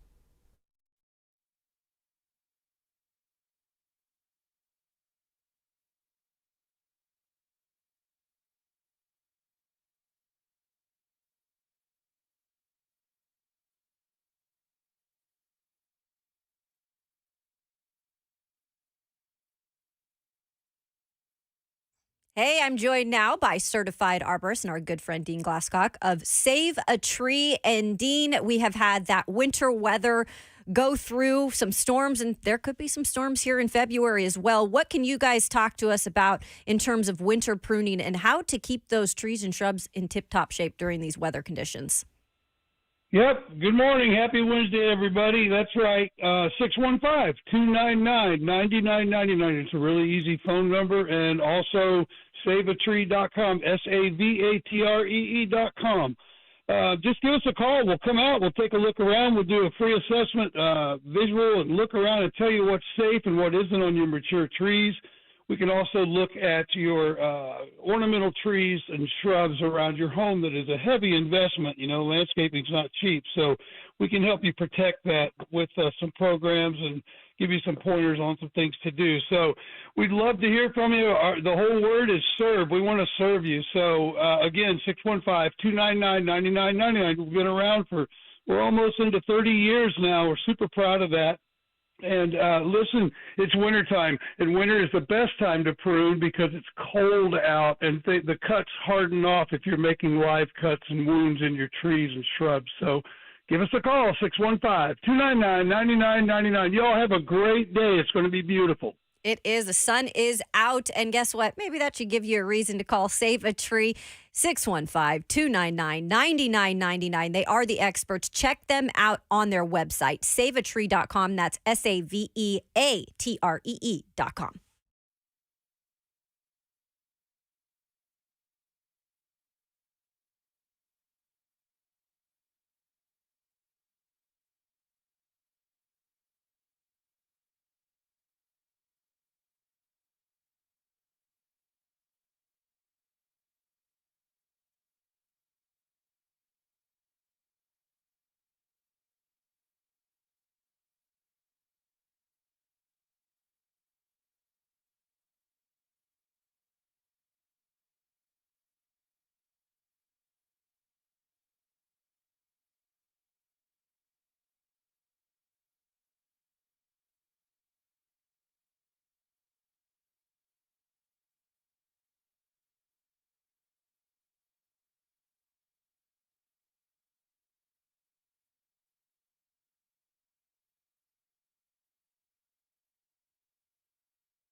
Wrapping up the first half of the show on your Wednesday morning RKW. We are brewed by 8th and Roast. This morning, the Concepcion Buena Vista blend of 8th and Roast coffee that you can find in every local Kroger and Whole Foods as well. 615-737-1045, our number. We'll take a look at Donnie Plowman's statement about the NCAA allegations against Tennessee and what a lawyer from Spire Sports and the Vol Club, Tennessee's NIL collective, had to say as well. Tom Mars is his name. Some strong words against the NCAA. But, guys, the staff is continuing to take shape for the Tennessee Titans as the Titans reportedly spoke with Brandon Lynch, defensive backs coach for the Cleveland Browns, yesterday, according to Jordan Schultz of The Score. 42-year-old who has spent just 4 seasons as an NFL assistant, 3 as the Browns' assistant defensive backs coach before taking over as the DBs coach in 2023, working under former Titans DC Jim Schwartz, of course. Cleveland ranking first against the pass as well as first in overall defense, 13th in points allowed. Middle Tennessee State alum. Yes. Who was signed as a Titans undrafted free agent in 2004. Spent time in 05 and 06 in Indy when a man by the name of Rand Carthon was a player in Indy as well. Connections, right? They definitely pop up in this league when you have an opportunity to advance your career. This is an interesting one. Again, a very young coordinator, possibly to take over that defensive coordinator position for the Titans, which would leave possibly 2 coordinators, offense and defense, that are super young with not a ton of experience. Interesting with the connections here, and I'm sure he would jump at the opportunity to come here. Spent time playing for Middle Tennessee, clearly drafted, an undrafted free agent, like Will mentioned, by the Titans, so he's familiar with the area. And if you look at his body of work here in the past several years, working specifically with the secondary in Cleveland, like, the proof is in the pudding. That's for sure. I mean, that is an incredible group back there. They also, though, have incredible talent that he's worked with. They've got some really talented DBs in Cleveland, and I think part of that is developing them. So you give credit to him for that, but also some of it is undeniable in what he's able to work with, too. So it'd be an interesting hire. I'm not totally out on it, considering the fact that the Titans need to improve greatly in the secondary. Yeah, definitely. I'm just glad they're still casting the wide net and not making super quick hires when it comes down to this team. I think whatever happens and whoever they hire will be long-term.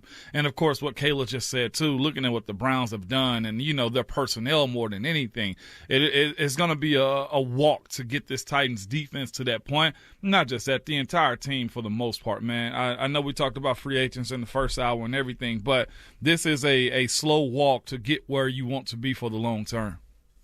So now the candidates the Titans have spoken to for offensive and defensive coordinator, there is a trend here, ladies and gentlemen. Nick Holtz, the Jacksonville Jaguars passing game coordinator, 39 years old. Thad Lewis, Tampa Bay Buccaneers quarterbacks coach, 38 years old. Brandon Lynch, Cleveland Browns defensive backs coach, 42 years old. Denard Wilson, Baltimore Ravens defensive backs coach, 41 years old. The outlier is Eric Studsville, the Miami Dolphins associate head coach and running backs coach, who is 56. There is a clear intention from Brian Callahan to have young, forward-thinking football minds in positions of leadership alongside himself as a first-time play caller as well. I'm telling y'all, I think that OTP that we did with Titans assistant GM, Chad Brinker, president of football operations now, if you get an opportunity listening, I think they said it's going to be dropped either late this week or early next week.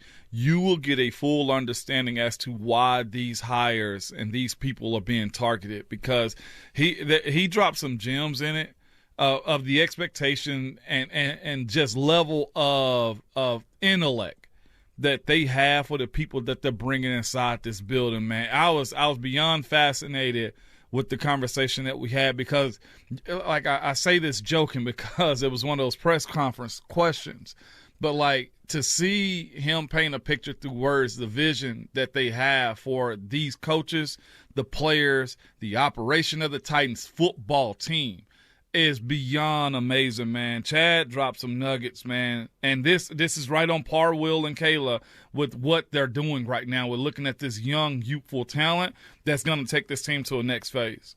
Yeah, and I'm curious to see, again, even if we see the young guys in those big roles, how do you incorporate, how do you kind of weave in some of those veterans? And I think, I don't know what's going to happen with a guy like Terrell Williams. We're hearing the coaches drop left and right in terms of Paul Kuharsky has reported a lot of these guys that are not here anymore.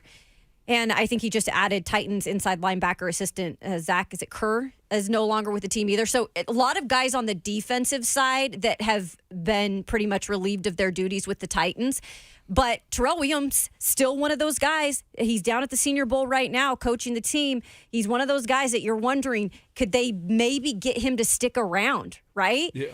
Also, I wanted to mention Lori Locust. She's been known for a lot of the things that she's done with these guys, working in different ways with them. She's still on the team. So it'll be interesting to see defensively. It looks like they're keeping a lot of these people. On the offensive side of the ball, they've actually lost a lot of people. But here's the other thing about their age real quick, too, is these dudes have all been in the league for double-digit years already, too. Mm-hmm. They came in super young. So, like, Brian Callahan's been in the NFL for 14 years already. 615-737-1045, our number. The big story of the morning, the NCAA's investigation into Tennessee football and NIL. Adam Sparks of the Knoxville News-Sentinel found 16 words that Dondi Plowman used to describe the NCAA in her letter to President Charlie Baker. Sounds more like a wrestling promo than it does a letter to the NCAA. I'll read it to you next.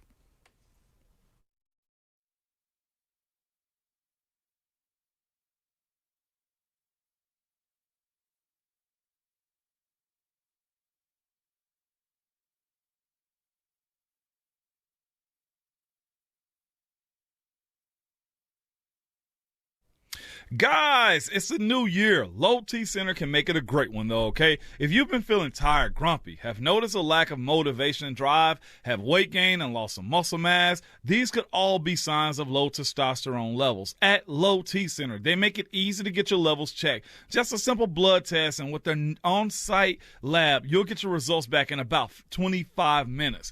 Low T Center is not your typical doctor's office, okay? It's a concierge medicine for men. Their physicians specialize in treating low testosterone and have been exclusively treating men for years with most health insurance accepted.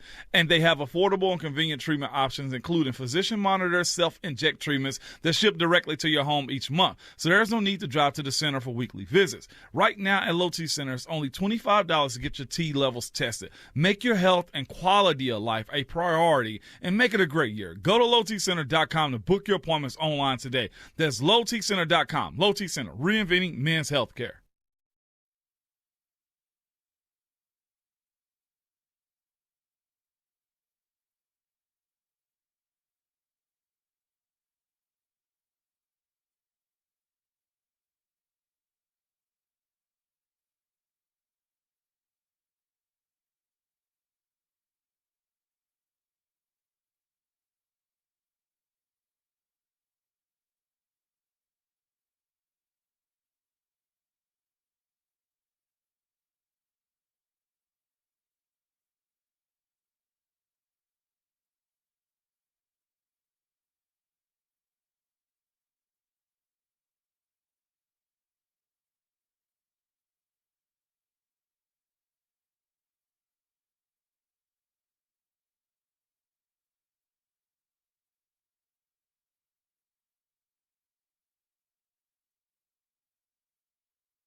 8:01. Good morning from the 104.5 The Zone Studios. I'm Robert Walsh. We had a big day in coaching yesterday as one of the top head coaching candidates, Ben Johnson, informed Seattle and Washington that he would be remaining in Detroit this year. But he wasn't the only head coaching candidate to do so, returning to their team. Houston retains offensive coordinator Bobby Slowick and their quarterback coach, Gerard Johnson, for next year. Next year's coaching search already stacking up some big names. The Steelers found their offensive coordinator and former Tennessee offensive coordinator Arthur Smith had a top run game in Tennessee before heading to Atlanta 3 years ago. Now he'll be coaching Najee Harris, Jalen Warren and company in Pittsburgh. Thomas Brown, once thought to be a candidate for a head coaching or offensive coordinator position, has taken a job in Chicago. Brown will now work with Caleb Williams or Justin Fields, whoever sticks around, as the passing game coordinator for the Bears. And in college hoops, Ole Miss took down Mississippi State 86-82, and the Vols fall at home to South Carolina 63-59. For all your foundation repair and waterproofing needs, visit USSTN.com. Breaking news at once on your home for the Titans and the Vols. This is 104.5 The Zone.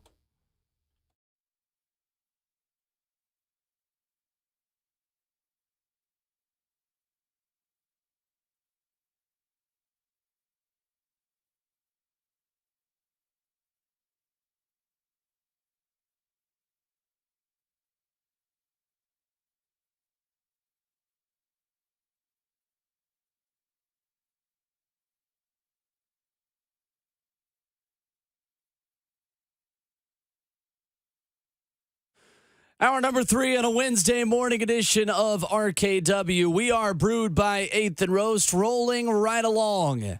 Caffeinated and opinionated for 4 hours a morning. We have certainly had some opinions on the NCAA this morning.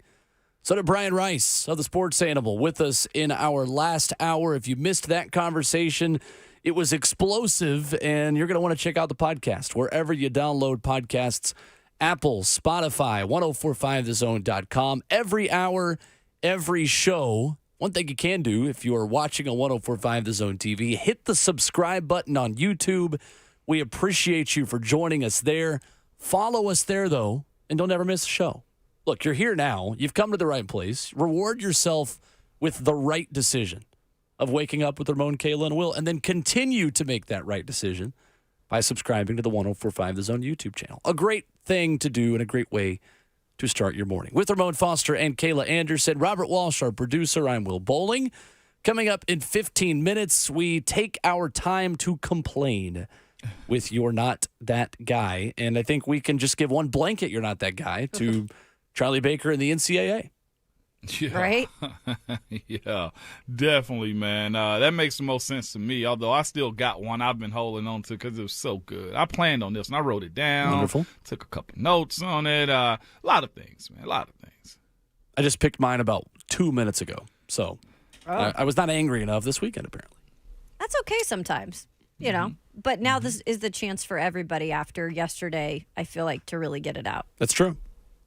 This is a good point. Brian Rice did it, and I loved it. Certainly did. He was spicy. Certainly was. did. That is a conversation you will want to hear wherever you download podcasts.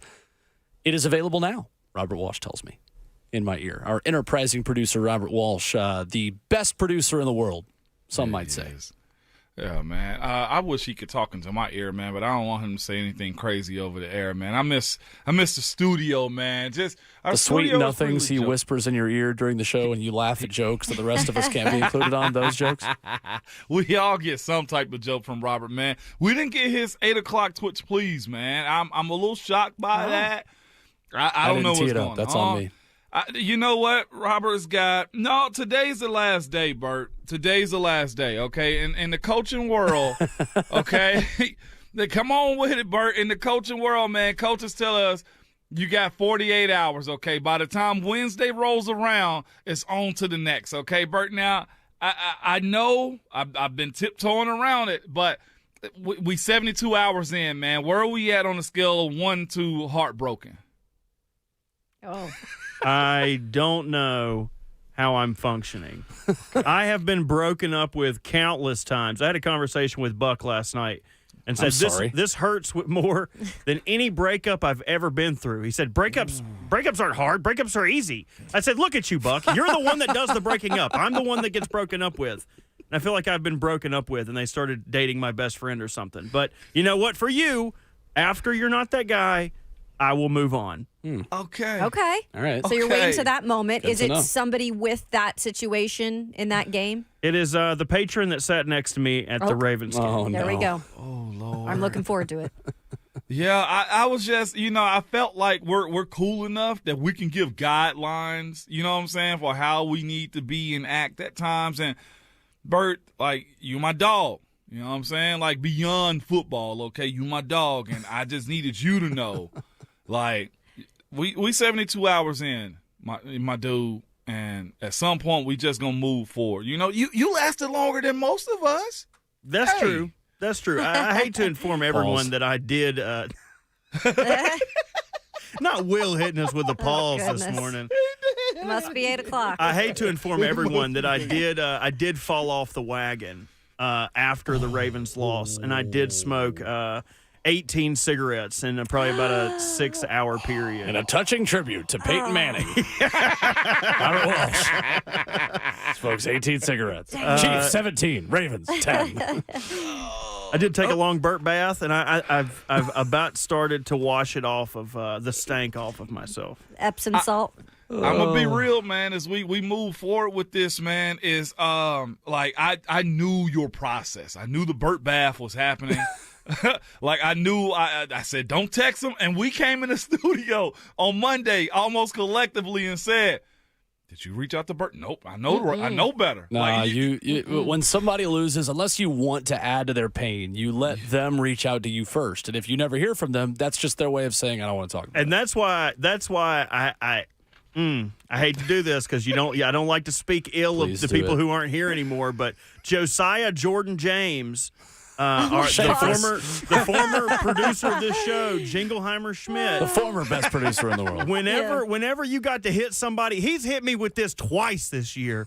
Somebody get a wellness check on Bert. That makes me want to jump out the window. Like I want no. when you say hey, get a wellness check on Bert. When you get the wellness to check Yeah. on me, I want to be down and out because you've said this. Caught yourself. You almost said something a lot more violent.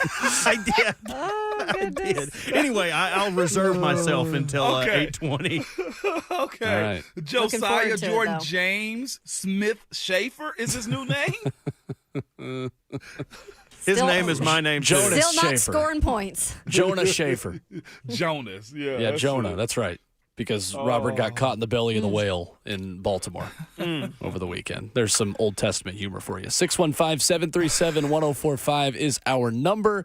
16 words that Dondi Plowman used to describe the NCAA in a letter to NCAA President Charlie Baker. This was from Adam Sparks yesterday on Twitter. Great Vols writer for the Knoxville News Sentinel. Bully, chaotic, failing, flawed, intellectually dishonest, vague, contradictory, inconsistent, unclear, replete with defects, unworkable, morally wrong.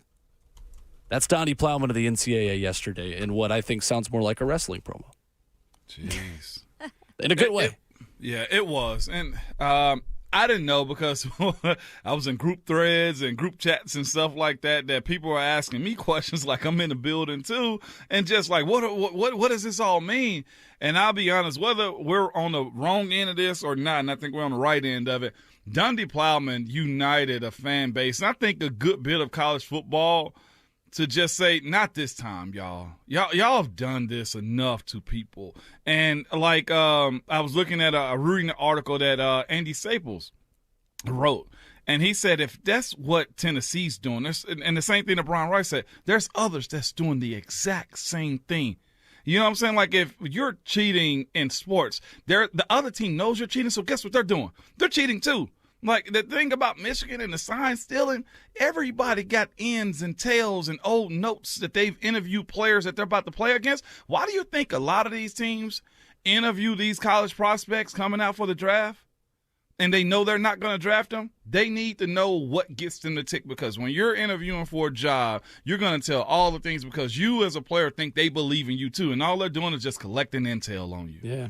Right. I just think it was one of those things that Charlie Baker and company, came in and said, okay, let's pick something to pick on, right? And let's get really detailed on it, which could actually come back to bite them in the butts because the NIL is still very new.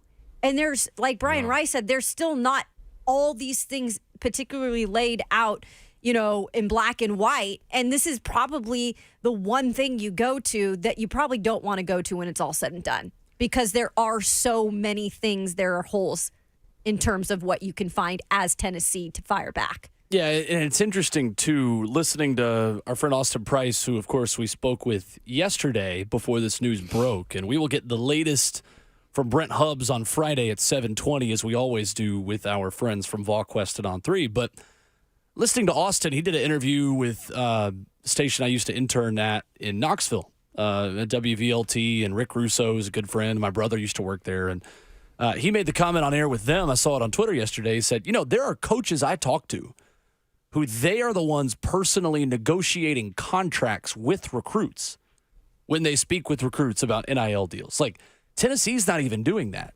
Tennessee is actually following the vague guidelines that the NCAA has set, according to what Austin Price said yesterday, as it pertains to, look, coaches cannot, in a recruiting inducement, discuss NIL contracts with prospects. Fine. Austin says on the record, Tennessee's not doing that. There are other schools who are doing that, and their coaches are handling the job of what the collective is there in place to do, a third party that is affiliated but not officially representing the university, signing contracts for recruits in high schools according to state laws, including California for Nico Iamaleava, where all of this was legal, and signing a contract that never states Tennessee.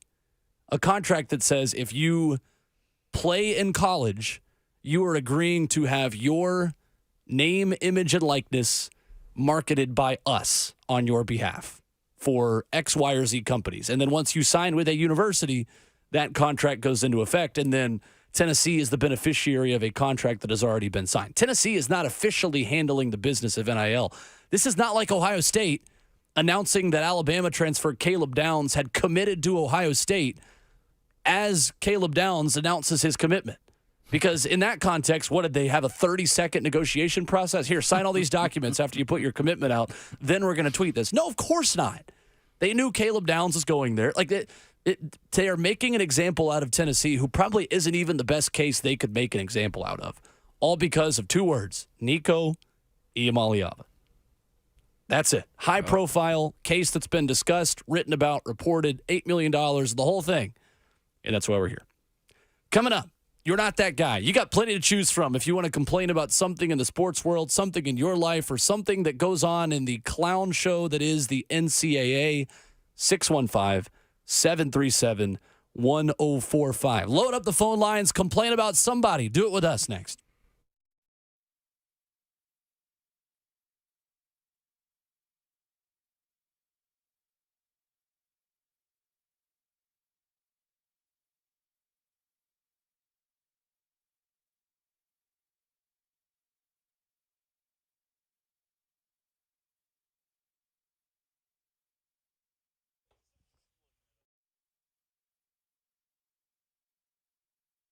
Hey, it's Kayla Anderson for the Ingram Agency, where protection is our promise. If you're looking for insurance, maybe for the first time, or just looking to change up your insurance, the Ingram Agency is the place to be. You can catch them on Facebook at the Ingram Agency or Instagram at Ingram Agency TN. So who are they? Well, they're Middle Tennessee's leading voice in insurance protection for your family and business. Started from the ground up by Chris Ingram back in 2010, serving the entire state of Tennessee. Maybe you are a business owner and thinking about getting insurance. Now is the time to make sure that you're covered and cost effective right here in 2024. And rest assured, the Ingram Agency has solutions just for you. Every business is unique, so they actually offer coverage tailored to your industry, ensuring your enterprise remains secure. And why pay more if you don't have to? The Ingram Agency will review your coverage. They're going to make sure that you're not paying for what you don't need and that you have policy that provides coverage where it's actually needed. So give our friends at the Ingram Agency a look. It's www.ingramagency.com, where protection is our promise.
RKW is brewed by 8th and Rose, 1245 The Zone. You know who's singing this song right now? Lawyers. How much money you got? A lot. How much money you got? A lot. A lot. Bert, are you on this case? I heard you're a lawyer. I have not been asked to join in yet. Okay. That's a good question. I would go pro bono though. Sure. Right now, you're just pro Ron Slay. Exactly. Correct. 615-737-1045. Lots to complain about in the world of sports, especially if you are a Vols fan. Before we get to You're Not That Guy, let's go to the phones. Kyle in Clarksville was already on the phone lines before we made the plea for You're Not That Guy, so he'll lead us off. What's up, Kyle? Oh, it's Kai. Kai? All right, Yeah, go ahead. Kai, yeah. Hey, I'm a Vols fan, but that ain't got nothing to do with why I'm calling in. Okay. I'm calling in because I hate the NCAA. I can't wait until the Power 5 conferences break loose from them and leave them alone. I hate them. Every time they come out with a story about something, I read it. I'm like, really? This is stupid. Yeah. I like it. I love it. Call them I'm with out. you. That's how they raw are. right there. Call them what they are, man. I love it. Always been a fan of saying that. Appreciate the call. On the other side now, I love that I can say that. I'm not like, I don't know, because I love the NCAA tournament so much. Mm-hmm. Your brother's going to be texting you real quick after that. He on a plane right now. You're smart. Exactly. He knows when to say it or Look not. at me right? being the one standing up for hoops. Yeah, no. No, y'all know I love college hoops as I'm much just as anything. backhanded as heck anyway I right know now. you That's are. all. Yeah. I know you were. All right, let's do it. Time to complain. You're not that guy right now.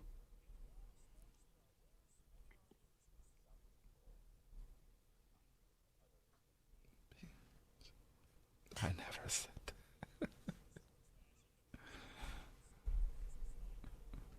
You were 615-737-1045. Who in your life is not that guy this week? Maybe it's Charlie Baker. Maybe it's your significant other. If it's them, maybe make sure they don't listen to this radio station. They should, but maybe make sure they don't before you call in and complain about them. 615-737-1045. So we're going to let Robert Walsh back clean up, considering this is his final plea and final grievance to air about the Baltimore Ravens' loss of the AFC Championship. Let's go, Kayla Anderson leading off this morning. All right. So I've already had discussions before in terms of the area that I live in and just people not doing things that just regular people should do on a daily, basis, which is picking up dog poop, putting it in a bag, but not just leaving it, actually dumping it in the trash. Smart. Those types of things. Well, here comes again another situation. And we had that snowstorm. And yes, there were a lot of remnants of the snow, particularly where I live. You have to drive kind of down a long pathway to get to, where we live. And it's pretty like high traffic for the most part during certain times of the day. And people like to walk their dogs down that pathway, take walks just in general or take runs. And so when we had all the snow, it definitely wasn't getting plowed in that area. And we've got speed bumps that, you have to slow down to go over.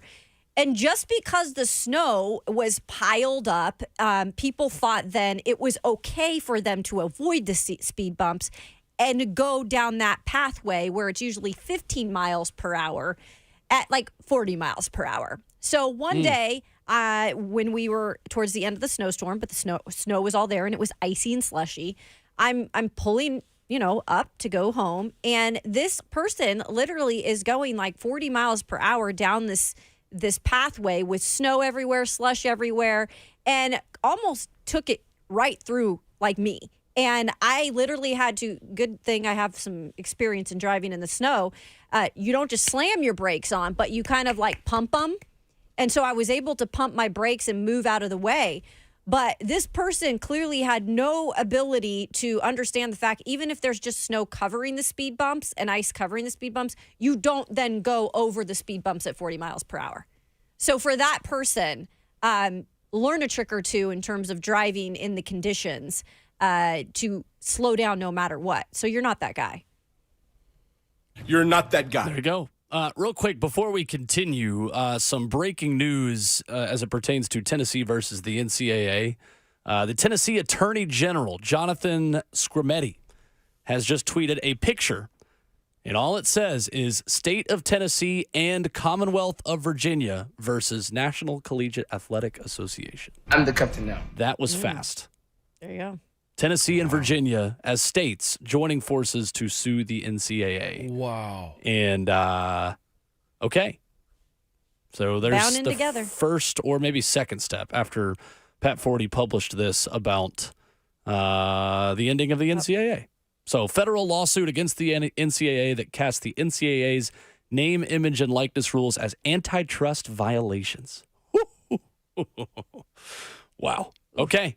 You're going to have a fun week over there. Anyways, Ramon Foster, go ahead. Yeah. We'll get back to that in a minute.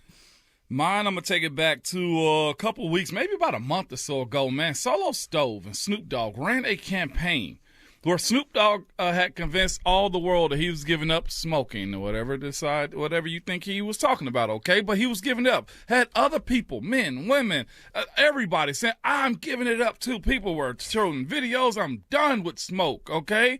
And lo and behold, it was a part of a campaign from Solo Stove.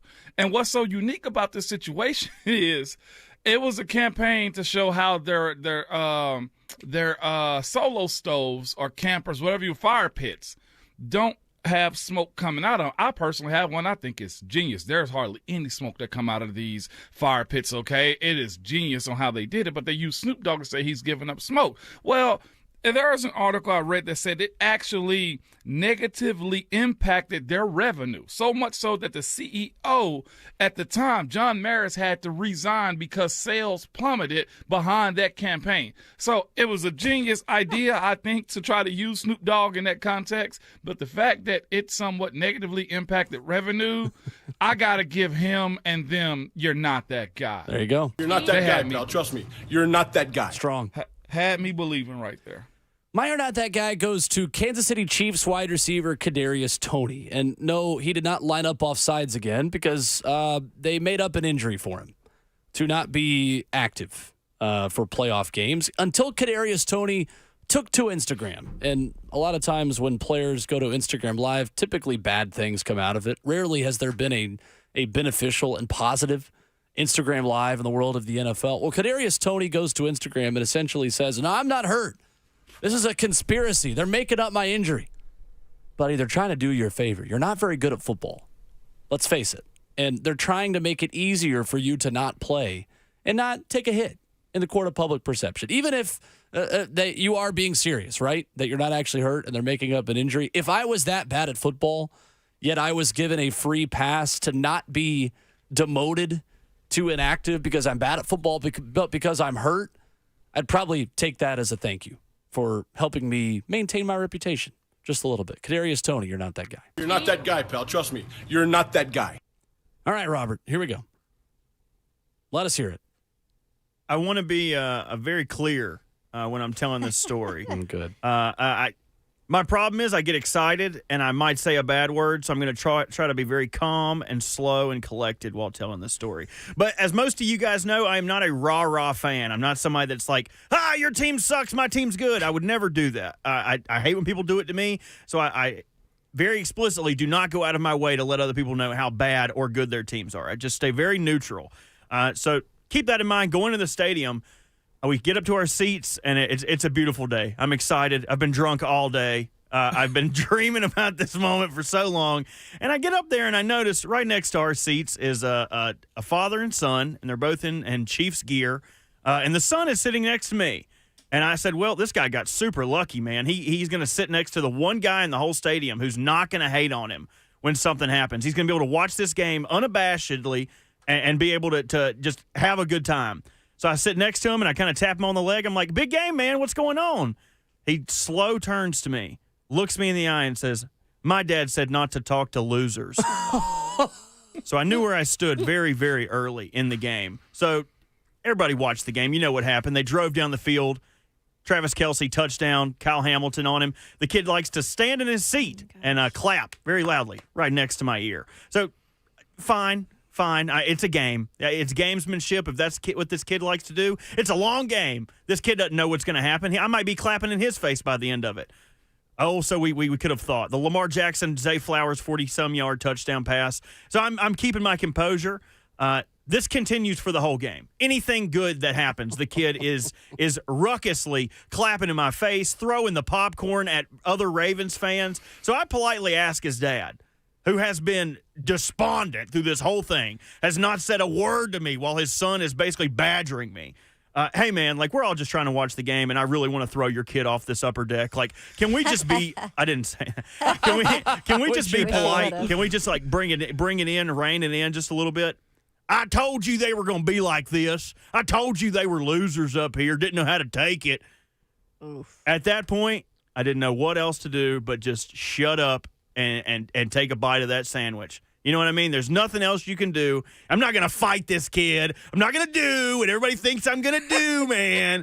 So I just had to sit next to that kid. So the dad that's raising that loser child who's had nothing but Super Bowls his entire life, when this dynasty ends and you have to go back to the bottom of the barrel, having a wide receiver not score a touchdown all season, I remember. I was alive for those Chiefs seasons. You are not. It's eventually going to come back around because when you have kids, the Chiefs will suck again, and I'll still be pretty. So for the guy that raised that kid and that kid. You're not that guy, pal. Trust me. You're not that guy. How old were the kids? The kid was, no lie, probably 8 years old. Oh, my God. That is awful. I could have thrown him to the 20-yard line, Caleb. Oh, and that's deserved bad. it.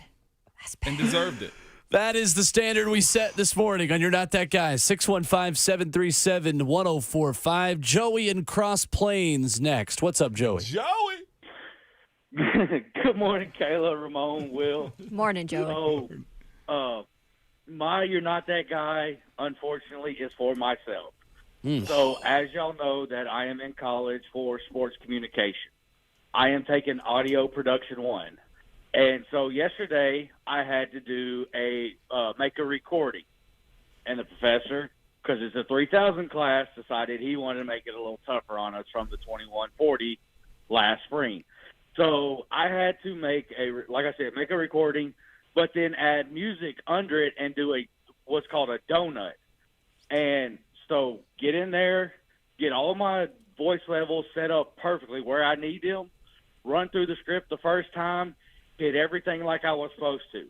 I added the music, and I completely froze and was over by 5 seconds on my recording.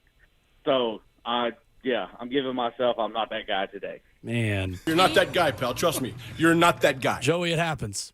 Not to get too inside baseball with you, Joey, but just export and stretch. You can stretch it to whatever length you want to, buddy.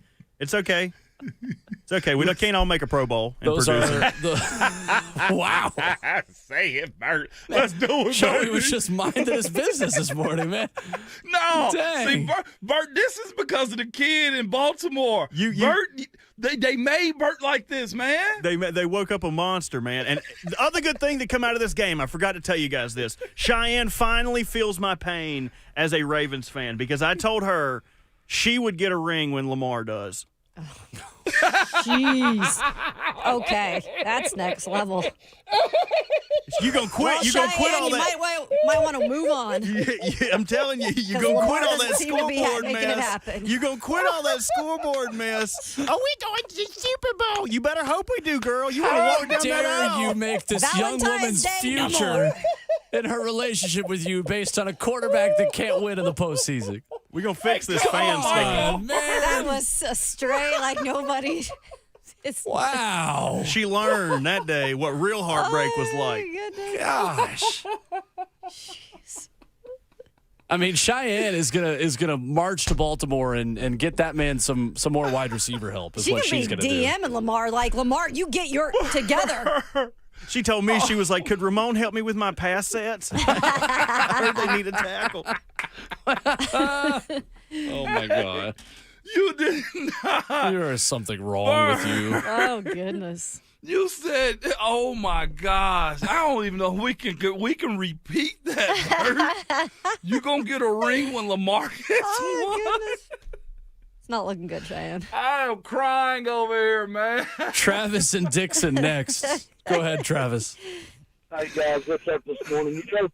Mike Vrabel was they say is such a sought-after coach, and I see all the coaching spots filling up. And I think that a lot of the wins we've got when he was winning here wasn't just him. I think maybe it was Arthur Smith and a combination of other people. And as I'm looking at it, Belichick ain't got a job either. I'm thinking he's not that guy. You're not that guy, pal. Trust me. You're not that guy. Thank you, You guys Travis. have a great day. You as All well. right, guys. He really wanted to get that out there. It's a good point. I never thought we'd hear this from Ramon Nashville is still, fans. I'm Ramon's trying still to, shook about Robert. He's just trying to pull it back together. I am. I'm trying to speak on Travis. And Travis, I never thought in Nashville media we would hear somebody ever give that to Braves, man. On a non-football issue here, that is insane. Oh my gosh. Goodness sake. 615-737-1045 for You're Not That Guy. Once again, the story, if you missed it just a few minutes ago, the Tennessee Attorney General, in association with the Commonwealth of Virginia, wants a federal court to bar the NCAA from enforcing its, quote, NIL recruiting ban and bar it from preventing any recruits or transfers from entering NIL deals prior to enrollment. Essentially what you have right now are the Dukes and the Vols joining forces. The state of Virginia had it with JMU not playing in a bowl game. Ultimately, they, of course, did, but not being in, coordination and consideration for the college football playoff. And now you've got Tennessee joining the state of Virginia, going after the NCAA. This is really interesting stuff. We'll get more into this and the exact federal suit that the Tennessee Attorney General has filed against the NCAA. Some details we can give you coming up next.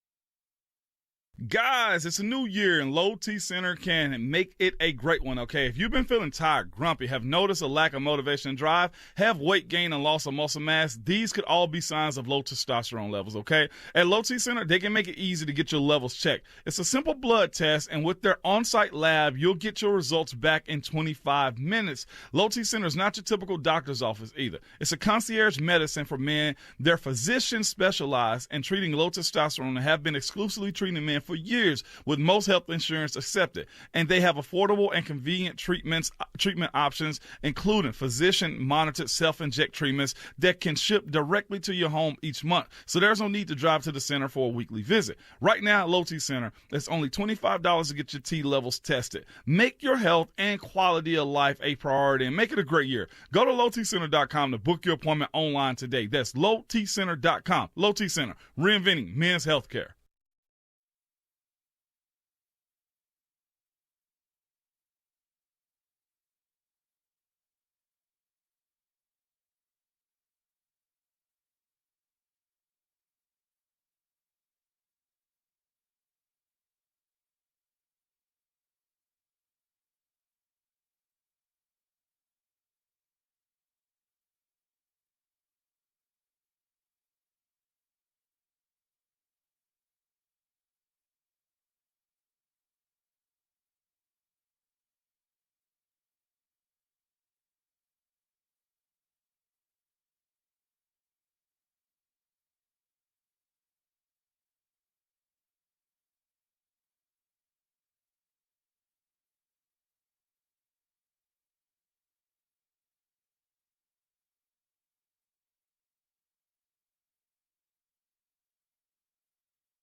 Well, regardless of who you are a fan of in college athletics, or even if you are a fan of college athletics, today's news is significant. It's RKW brewed by 8th and Rose, 615-737-1045. Belmont head coach Casey Alexander will join us coming up in 15 minutes as the Belmont Bruins host a very good Indiana State team at the top of the Missouri Valley Conference tonight at the Curb Event Center. The Tennessee Attorney General, if you missed it a few minutes ago, filed suit against the NCAA this morning over its NIL recruiting ban, taking a similar posture, as Adam Sparks writes in the Knoxville News Sentinel, as the University of Tennessee as it confronts a new NCAA investigation into whether it violated athletics recruiting laws. So the Attorney General's lawsuit was filed this morning in Eastern District of Tennessee Federal Court. It mentions the UT investigation as an example of the, quote, unlawful restriction of the NCAA's NIL policy. The Tennessee Attorney General, in coordination with the Commonwealth of Virginia, so this is a two-state suit against the NCAA. Look at Tennessee and Virginia joining forces. And the Attorney General, Jonathan Scarametti, telling the Knoxville News Sentinel, quote, we sued to protect the rights of current and future Tennessee student-athletes from Memphis to Mountain City, from Union City to Unicoi County, from Covington to Cleveland, shout out Ramon, and everywhere in between. That reads like a dang Vol Network promo. It does. From Memphis to Mountain City, we'll sue you. Like, genuinely. So dropping Covington in that. That's this is extremely, extremely significant news, and this was the bombshell that the NCAA created by investigating a scenario in which its vague and unclear rules were seemingly broken or not broken. Genuinely, nothing will surprise me at this point now that this process has started. No. And the other thing that has to happen, too, is the NCAA will probably push back even harder than they thought they would this early on because, again, they're being attacked also. That's how you have to view this. When you involve state laws and federal lawsuits, it gets real sticky then. This will be a pivot in college sports in general to where just understanding, maybe the word that we heard used a lot in the Titans coaching search and last year around the collaboration and understanding will need to be had when it comes down to how they govern college sports. Again, I'm with you, Will, and I think as Brian Rice has said it too, the unfair thing, the uncommon take is you somewhat have or are used to having the NCAA around. I think there's good that comes from it when you have a governing body, but they have yet to transition to a world of understanding and collaborating with the teams at every single level that they govern, from D1, D2, D3, NAI, all those types of things, right? To the players, to the coaches, to the environment of the fans, too. This would be different if you look at this situation and say the fans hate this, they don't want this. But here's the thing behind it. TV isn't paying these contracts.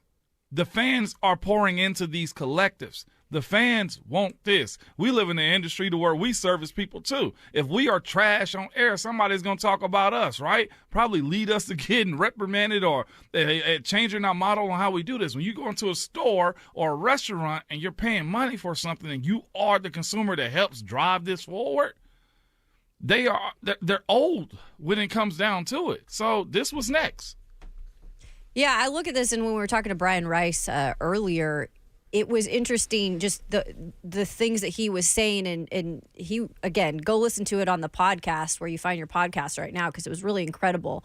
But I had asked him about, is this a time now you take the opportunity as college football as a whole and maybe some of these power programs or just in this case, the state of Virginia, the state of Tennessee coming together and being like, okay, we're going to get as many of us to overpower the NCAA for these certain situations. I mean, I go back to the whole situation with North Carolina and Devontae Walker and not making him eligible. That was a whole thing, right? And that's different from NIL. I understand that. But it's like the things they are picking fights with in terms of it's the things that don't have, I guess, good backing and good backing as a whole for the NCAA. They're going and against, and they're picking fights with, and I just don't think it's smart. And now you're seeing the repercussions, and this is gonna be a long, drawn out situation. Like, this isn't gonna be fixed overnight. But in the end, when you're the NCAA and you're trying to survive and you've got a new president, like, these are the wrong fights to pick, because whether you or not you like Tennessee, as a whole, you look at this, and I think you would probably agree, like, this is a little bit nitpicky. So the exact lawsuit, I'm reading directly from this, and Chris Vanini has posted this, senior college football writer for The Athletic. The NCAA is thumbing its nose at the law, the lawsuit reads. After allowing NIL licensing to emerge nationwide, the NCAA is trying to stop that market from functioning. This month, it announced new proposals related to, quote, student-athlete protections in NIL. These protections allow current athletes to pursue NIL compensation, but it bans prospective college athletes, parentheses, including current college athletes looking to transfer to another school who are in the transfer portal, from discussing potential NIL opportunities before they actually enroll. So this lawsuit is just attacking the nature of the rule itself, that NIL cannot be used as a recruiting inducement, the way it is currently stated by the NCAA. The lawsuit goes on to read, it's like a coach looking for a new job and freely talking to many different schools, but being unable to negotiate salary until after he's picked one. The depressive effect on coaches' wages in such a dysfunctional market is obvious. That's a great comparison. Imagine you, in any line of work, decide, I'm going to go to a different job. Oh, but I'm not allowed to negotiate what my contract is until I've already picked and committed to doing that job at that place. Why would that ever make sense in any other business? There is no business where you're going to sign on your life for the next 4 years. You sign a 4-year contract. Okay, well, then after I get there, then we can talk about how much money I can make. No, that's kind of the first thing you talk about. Maybe one of the first questions you ask at the end of the interview. Interesting. Really big stuff from the Tennessee Attorney General. Of course, his name, Jonathan Scrimetti, filing suit against the NCAA over its NIL recruiting ban. All right, we're going to get to our last hour coming up next. Casey Alexander, Belmont men's basketball coach, will join us in just a few minutes. Belmont and Indiana State tonight at the Curb Event Center, a big one in the city of Nashville you'll be interested in, plus headlines after this.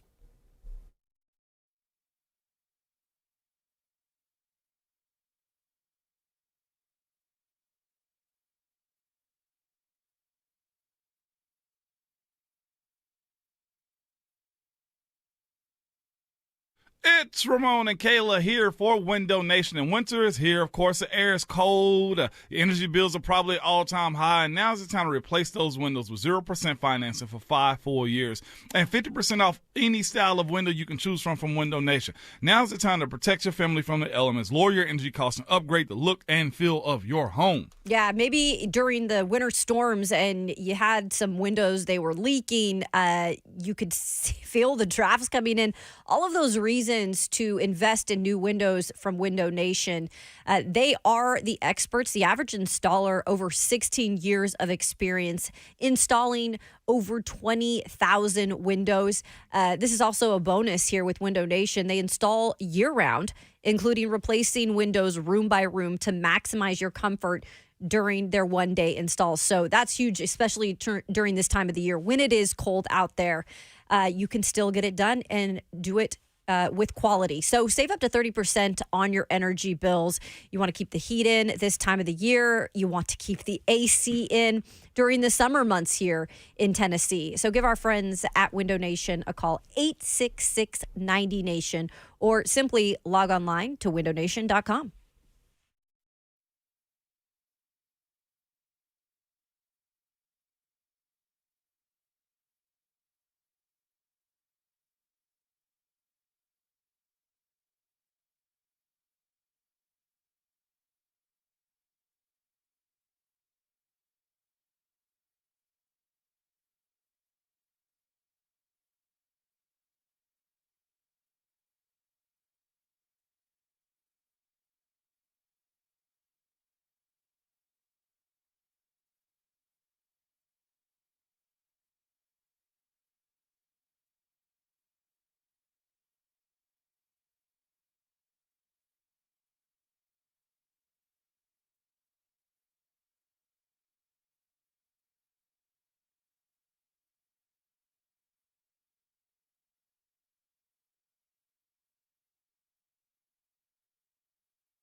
9:02, what's going on from the 104.5 The Zone studios? I'm Robert Walsh. Big day in coaching yesterday as Ben Johnson informed Seattle and Washington that he would be remaining in Detroit this year. But he wasn't the only head coaching candidate to do so. Houston retained offensive coordinator Bobby Slowick and quarterback coach Gerard Johnson. Next year's coaching search already has some big names stacked up. The Steelers found their offensive coordinator and former Tennessee offensive coordinator Arthur Smith. Smith had a top run game in Tennessee before heading to Atlanta 3 years ago. Now he'll coach Najee Harris, Jalen Warren, and company in Pittsburgh. Thomas Brown, once thought to be a candidate for a head coaching or offensive coordinator position, has taken a job in Chicago. Brown will now work with Caleb Williams or Justin Fields, whoever sticks around, as the Bears' passing game coordinator. And in college hoops last night, Ole Miss takes down Mississippi State 86-82, and the Vols fall at home to South Carolina 63-59. For all your foundation repair and waterproofing needs, visit USSTN.com. Breaking news at once on your home for the Titans and the Vols. This is 104.5 The Zone.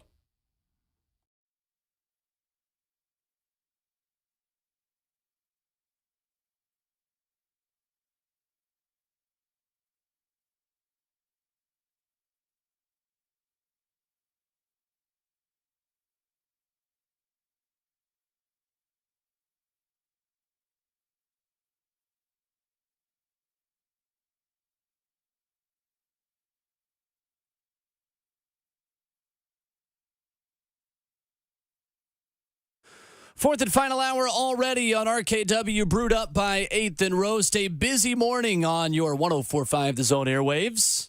Glad you decided to wake up with us. 615-737-1045. We'll get back to your phone calls at the end of the hour here in hour number 4, but we will be able to take them after we talk some Belmont hoops with Belmont head coach Casey Alexander set to join us here in just a moment. Rhett Bryan, the executive producer of Titans Radio, will join us in 15 minutes. He'll talk about some of the prospects you guys have been watching in Mobile. And I say you guys, meaning Ramon Foster, who is in Mobile with us this morning, still working hard before the sun is up down there at the Reese's Senior Bowl. With Kayla Anderson, I'm Will Bowling, Robert Walsh, our producer. If you missed the big news of the morning, coming down about 20 minutes ago, the Tennessee Attorney General, along with the Commonwealth of Virginia, has filed suit against the NCAA over its NIL recruiting ban. And guys, the fight is underway. It really is. I mean, this happened swift and fast and swift. And Don D. Plowman is not messing around. Virginia getting in on the action now. Like, this is going to be a heavyweight fight here. We'll see who gets bounced out of the ring first. But my bets are on Don D. Plowman, Tennessee, Virginia, whoever wants to join the fight. Yeah, no doubt about it. You even got Nico Iamaleava tweeting about it. They're a real good play on social media right there. Yeah, it is crazy. The governor, state of Tennessee, Bill Lee, with a statement on it in support of Don D. Plowman, saying it is time for the NCAA to establish clear rules in the interest of student athletes rather than try to retroactively enforce ever-changing name, image, and likeness guidance. So a crazy time in the world of college athletics. As we shift gears and talk about a big night tonight here in Nashville, Belmont taking on Indiana State. This is a heavyweight battle in the Valley at the Curb Event Center tonight as we are joined by Belmont basketball coach Casey Alexander. What's up, Casey? How are you? Hey, I'm great. How are you guys? Good. We are good. Big one tonight. Read more about this one, Coach. Indiana State, the third team ever to receive national AP Top 25 poll votes to play in the Curb Event Center, and the first since Furman in 2021. How big of a test is this for you guys tonight? Big test. They're really good. Any recognition that they're getting is well-deserved. I think they're maybe 24th, 25th in the net right now, and just having a phenomenal season. It's a tough task. Certainly is, Coach. And this time of year, as we unbelievably look at the calendar and realize how close March is, you certainly want to be improving at the right time and begin that ascent over these next couple of weeks and months. Where do you want to see your guys take another step starting tonight against Indiana State? Yeah, well, I mean, I think we're definitely not where we need to be, but I love the mentality of our team. Our guys are locked in.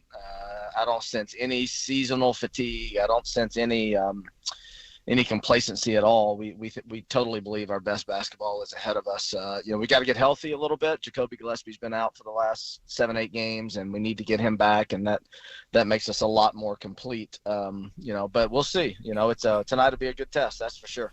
So 6:30 tonight, Curb Event Center between Belmont and Indiana State. Coach, for people who haven't seen you guys play or maybe interested in checking out this one on ESPN Plus or coming to the game tonight, what kind of style of basketball can they expect tonight between you guys and this Indiana State team that is certainly a big challenge? Yeah, from them, you're going to see a lot of threes. They've got the best three-point shooting percentage in the country. They don't have anybody on their team that shoots less than 40%, I don't believe. But even more concerning is they make the third most threes of anybody in the country. So they shoot a lot at an incredibly high percentage. They don't have a ton of depth, but they're just really, really hard to guard and hard to cover. We've got our hands full. It'll be, we're going to have to match that. We'll have to have a great performance. When we played them the first time, we were not good at all. They were great. That's a terrible combination. We need to improve on that today. Casey Alexander joining us this morning on RKW. Casey, what do you learn about your team maybe when you have some key injuries to the roster? Well, obviously you're looking for next man up mentality, but I think for our team specifically, our margin we knew was small in this league. It's a tough competitive league. And, so then when you lose someone like that, a guy that's probably the most impactful player you have on both ends of the floor, it really, really squeezes you. You got to rise to another level. And we've had moments of greatness. We played Drake, who's a top 75 team, a really good program, and we took care of business there. But we've also had moments against teams that, that we feel like we should beat, and we didn't. So that consistency is what you're looking for, and you're always trying to capture somehow. With an opportunity like this tonight to take down a program in Indiana State, Will just laid out the record and everything. Is this always a chance to maybe for a momentum shift when you're able to maybe switch something like this with a big win? Yeah, 100%. And it's clearly what what we want to happen tonight. Today starts the second half of conference play. We have 10 conference games left. On paper, I think it's fair to say that the second half of our conference schedule is much easier than the first. So a win like this could turn our season around, literally turn it around and give us great momentum going into what's obviously the most important part of our season, which is March. Coach, when you start a season, everybody goes is dreaming of being undefeated, but losing does harden you. Dropping a couple games, reshift your guys' thinking, their work ethic, and expectation. How have you seen them respond to how you guys have navigated this season so far?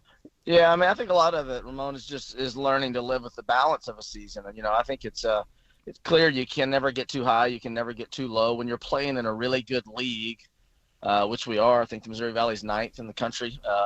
There's Power 5 in the Big East. That's 6 conferences. So we're kind of nipping on the heels of those leagues. You're not going to win all your games. You're just not. The best team's going to lose 3 or 4 or 5 games because it's really hard to win on the road. So how do you just show up each day and do your work? How do you prepare to win every game? How do you kind of maintain focus despite the great moments or the tough ones? And of course, you guys too, playing at home, man. The record is really good at home.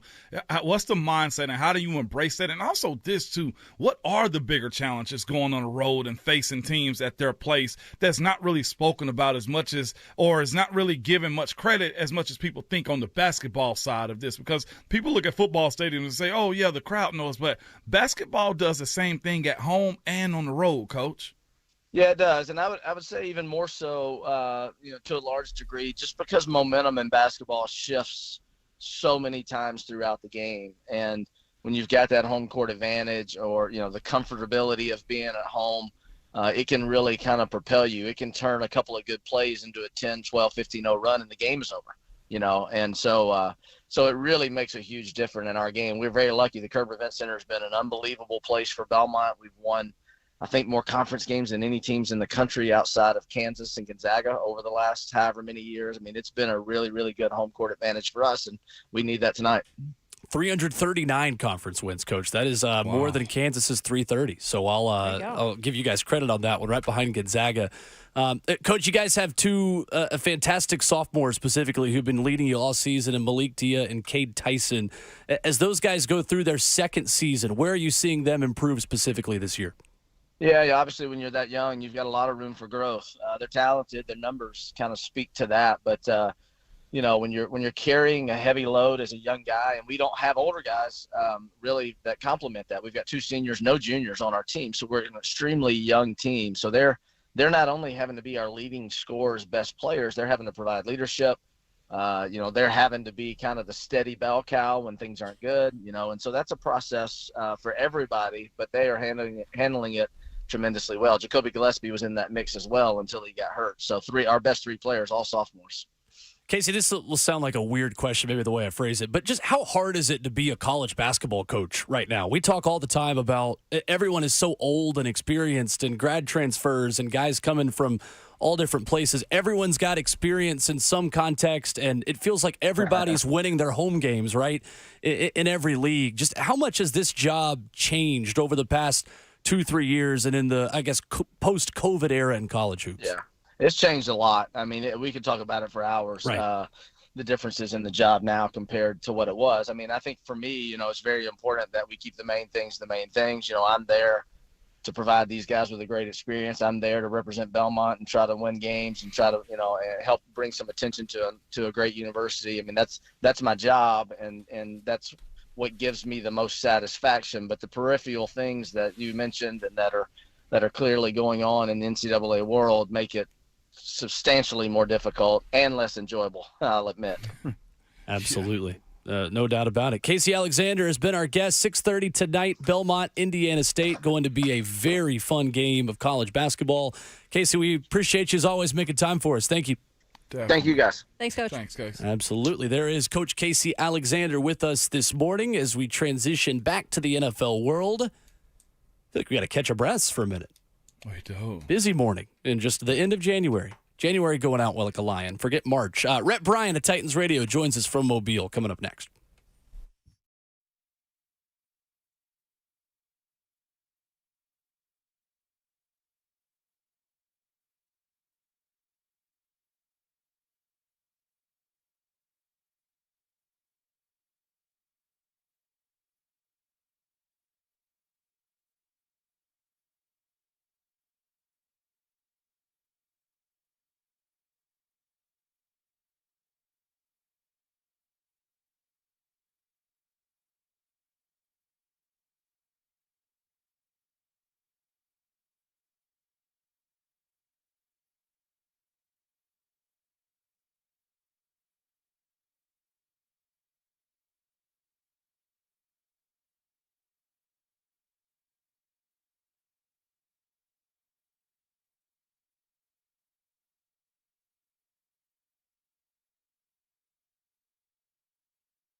Oh, we bring in the best right now. His name is Rhett Bryan of Titans Radio from Mobile as the Reese's Senior Bowl 2024 continues today. Ramon Foster down in Mobile. He's still with us as well. Still working. Kayla Anderson, Will Bowling, Robert Walsh, our producer. Rhett Bryan over the phones right now. What's up, Rhett? How are you? Good. Just on our way to the stadium to observe the second day of Senior Bowl practice in sunny Mobile, and here we go. Outstanding. You've got some capital J or capital B broadcasters with you, including the man who is sitting in a Mobile studio this morning in Ramon Foster. Indeed. Rhett, I know you guys have been working hard, talking to prospects. I know Ramon has teased a little bit the Chad Brinker conversation that you guys had, and if fans have not subscribed to the OTP yet, the official Titans podcast, you should take a moment and do that now to stay up to date with all these interviews. But, Rhett, you guys, I know, have been hustling, and it seems like Mike Keith has posted a different picture with a prospect like every 10 minutes. Yeah, we talked to a couple of very interesting prospects this morning. Dylan Laube, the running back from New Hampshire, who had a really nice first day of showing in practice. And then we talked to a defensive star in the making, I think a guy that's going to be a big deal here in a couple of years, in Jalix Hunt.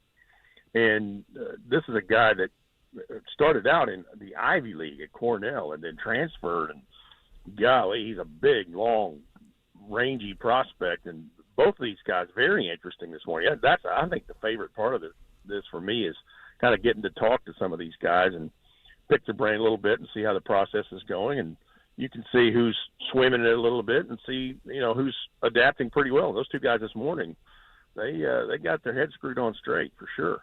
Has Cornell ever heard of it? In the words of Andy Bernard? Yes, we have heard of it. That's right. Rhett Bryan with us this morning.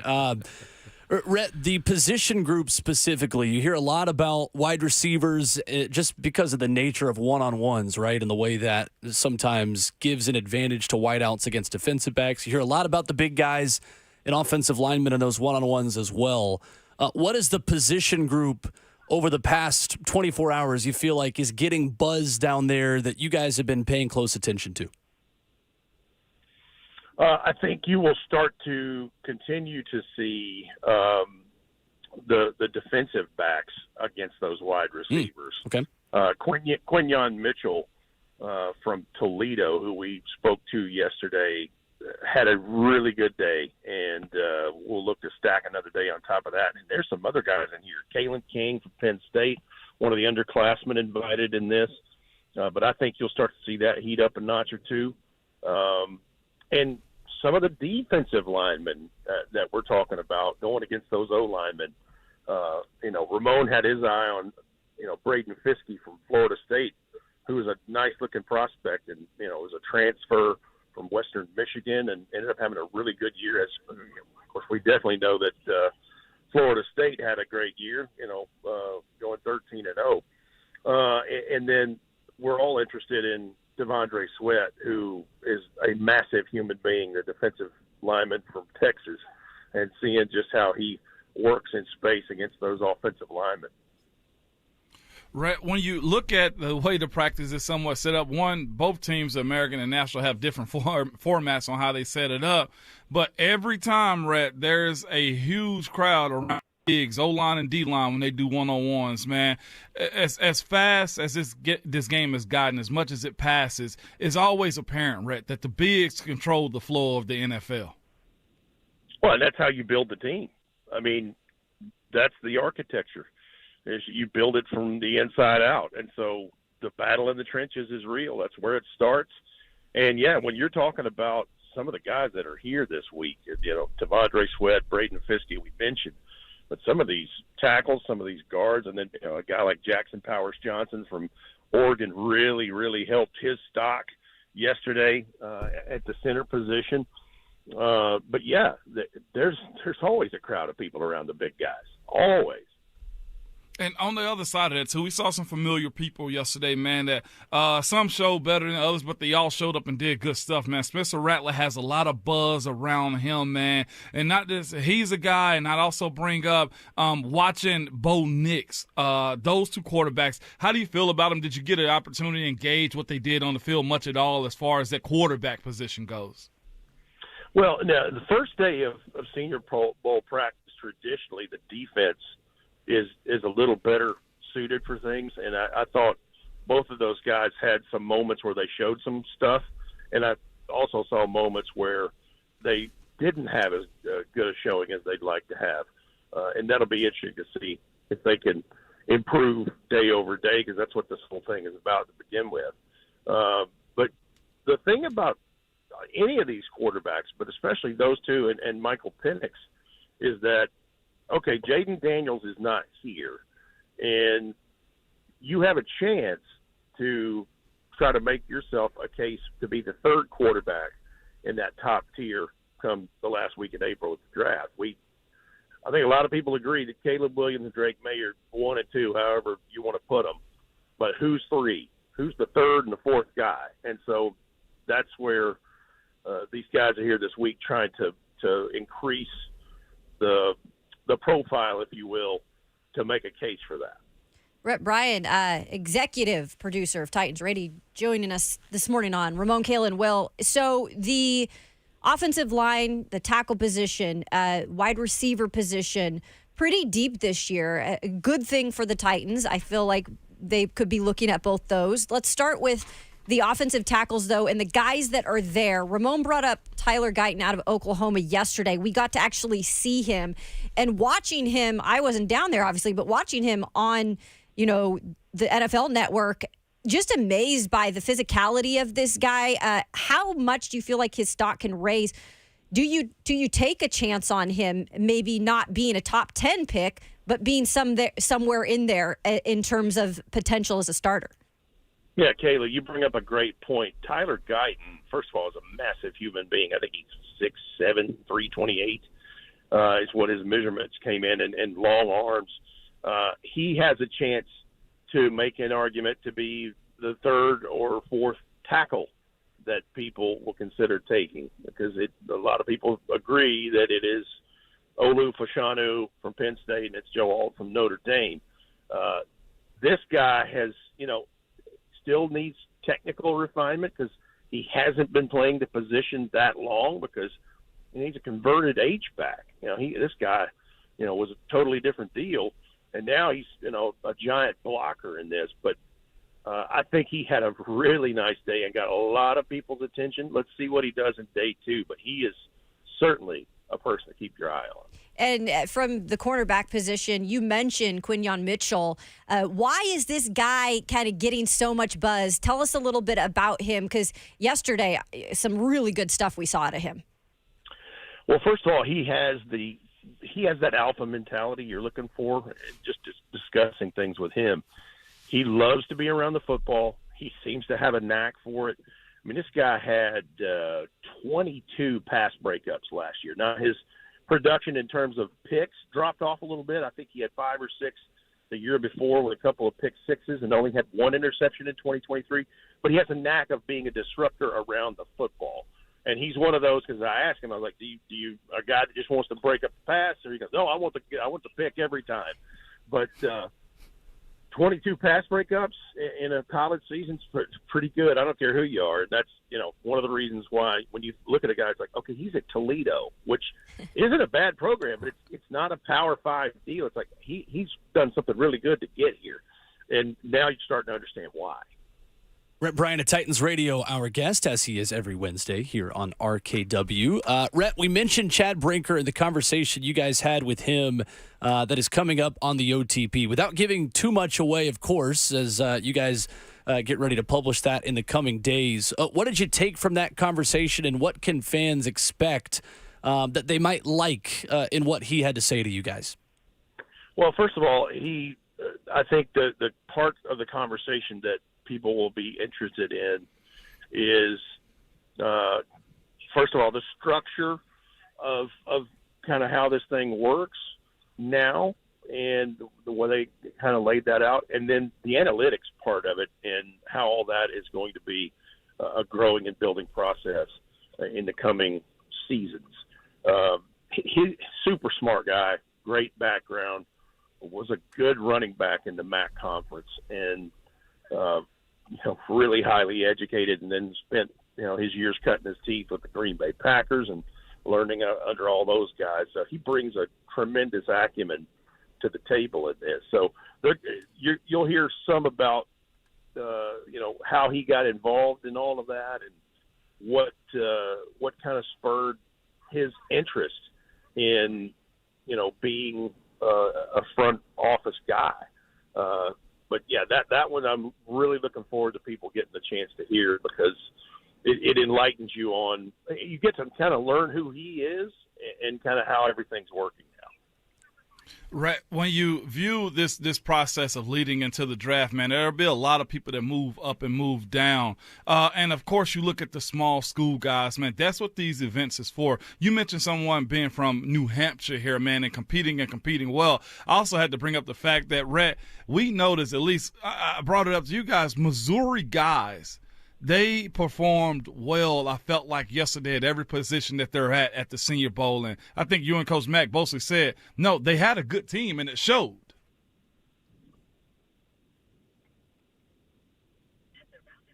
Rhett, you got us? I think we lost Rhett Bryan for a minute. Right there. Yeah, you cut out right there at for a second there, Ramon. What was the last part of your question? No, I was just bringing just a spotlight to the amount of Missouri guys that were there and how they actually performed. And you and Coach Mack both said that this was like they had a good team with good players, and it's showing now in pretty much an all-star game. Yeah, they won a lot of ball games. They did, and that's a guy that I think a lot of people will look closer at today is Darius Robinson, the defensive lineman from Missouri. And, Schrader, the running back from Missouri's here. There's several guys that are, making people take notice. But, yeah, they won a lot of ball games for Eli Drinkwitz. And so, yeah, they rightfully are here. I think the interesting thing is the lack of Alabama guys that are here. That was a conversation we had yesterday, because you have the two defensive linemen and then the kicker, Will Reichert. That's it. And this thing used to be littered with those guys. Yeah, that's actually a really good point, Rhett. When you plan out your days, and we got a little taste of it last year, there's so much to see, right? And you got two teams practicing. How are you going to kind of shape up today? What are you looking at specifically, since you probably have to parcel it out a little bit? Well, I think, Mac and Ramon watched a lot of the big guy one-on-one stuff, O-line, D-line.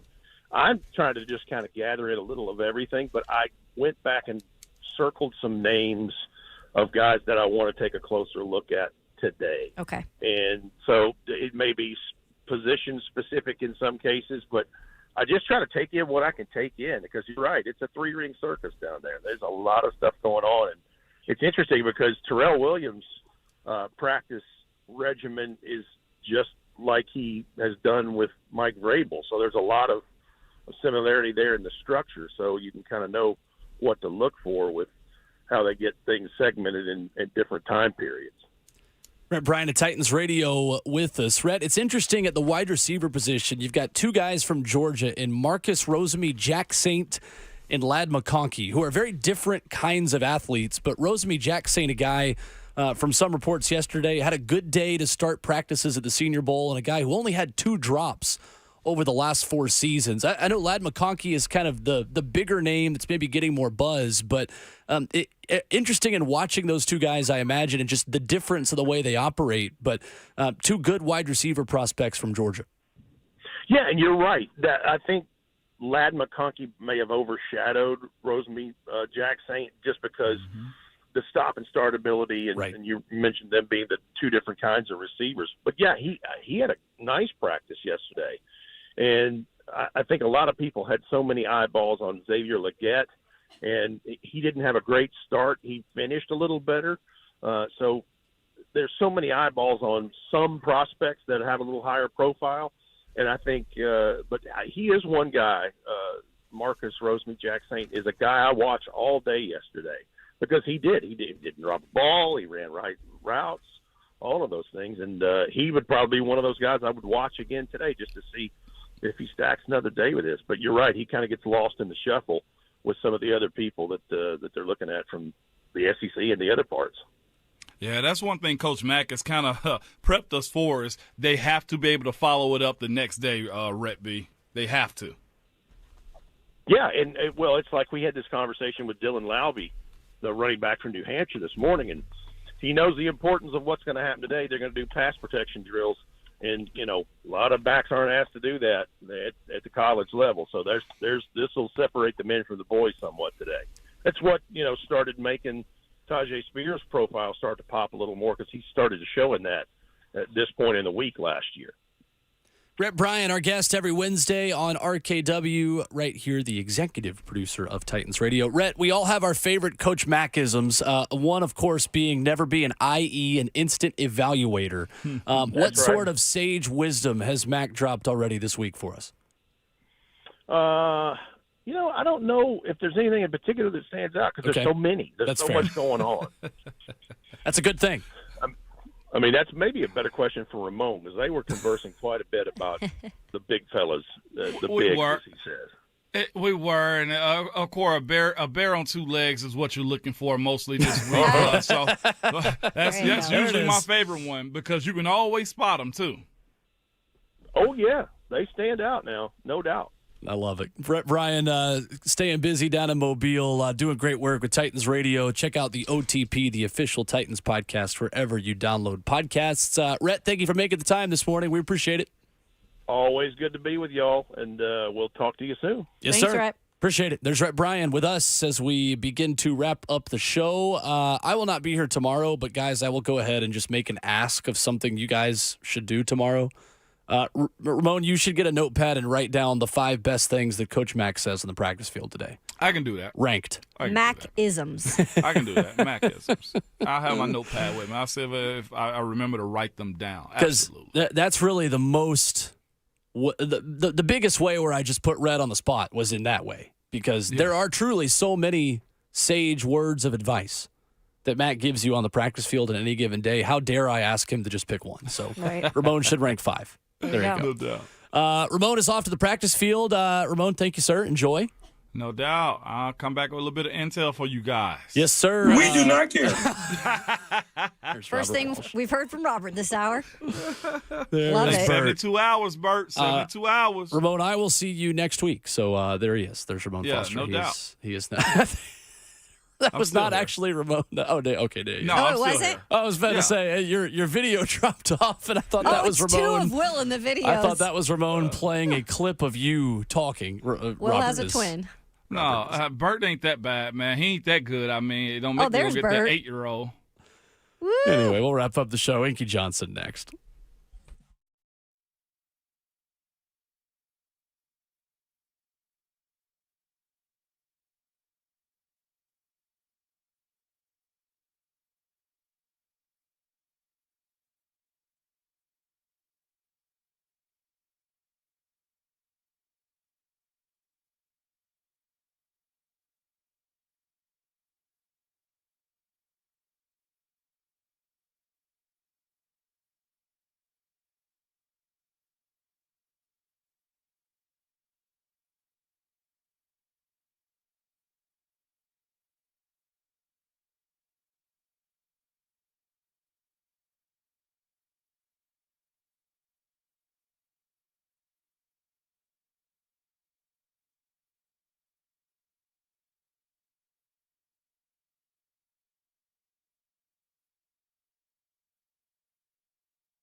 Wrapping up the show on RKW, brewed by 8th and Roast. The Buck Rising Show is next. 615-737-1045, the final call for phone calls. More reaction from Tennessee and Virginia suing the NCAA. This from Tennessee Athletic Director Danny White this morning, who says, I appreciate the action of Tennessee AG Jonathan Scrimetti for standing up for the rights of student athletes. At Tennessee, we are always going to work to support our student athletes' rights and give them all the tools needed to succeed on and off the field. This is what strong leadership looks like. I mean, this is crazy. Yeah, it seems like people are on the side of Tennessee in this one. Mm-hmm. And if you don't like Tennessee, like I said, really think hard about this, because if your school hasn't been targeted yet by the fickle NCAA, it doesn't mean that it won't be in the future. So I'd say get on the right side of it. Stephen Godfrey, Washington Post, we've referenced him a couple of times this morning and things he's had to say about this, as plugged in of a reporter as there is in college football, writes at 38 Godfrey just a few minutes ago on Twitter, look, it's weird for everyone involved to acknowledge this, but Tennessee athletics is so well organized, they might knock out NCAA enforcement on a counterpunch. It's a good point. It's a really good point. I mean, the fact that an athletic department that was not run by adults for so long is now run by adults who could be leading the charge to end the NCAA as we know it. I mean, is that what this all comes down to? Is that the only possible outcome of this? Is there any scenario where Tennessee is okay with just being given a slap on the wrist and caves? Because I don't see one. Not at this point. Not what has happened in the last 2 years with them specifically.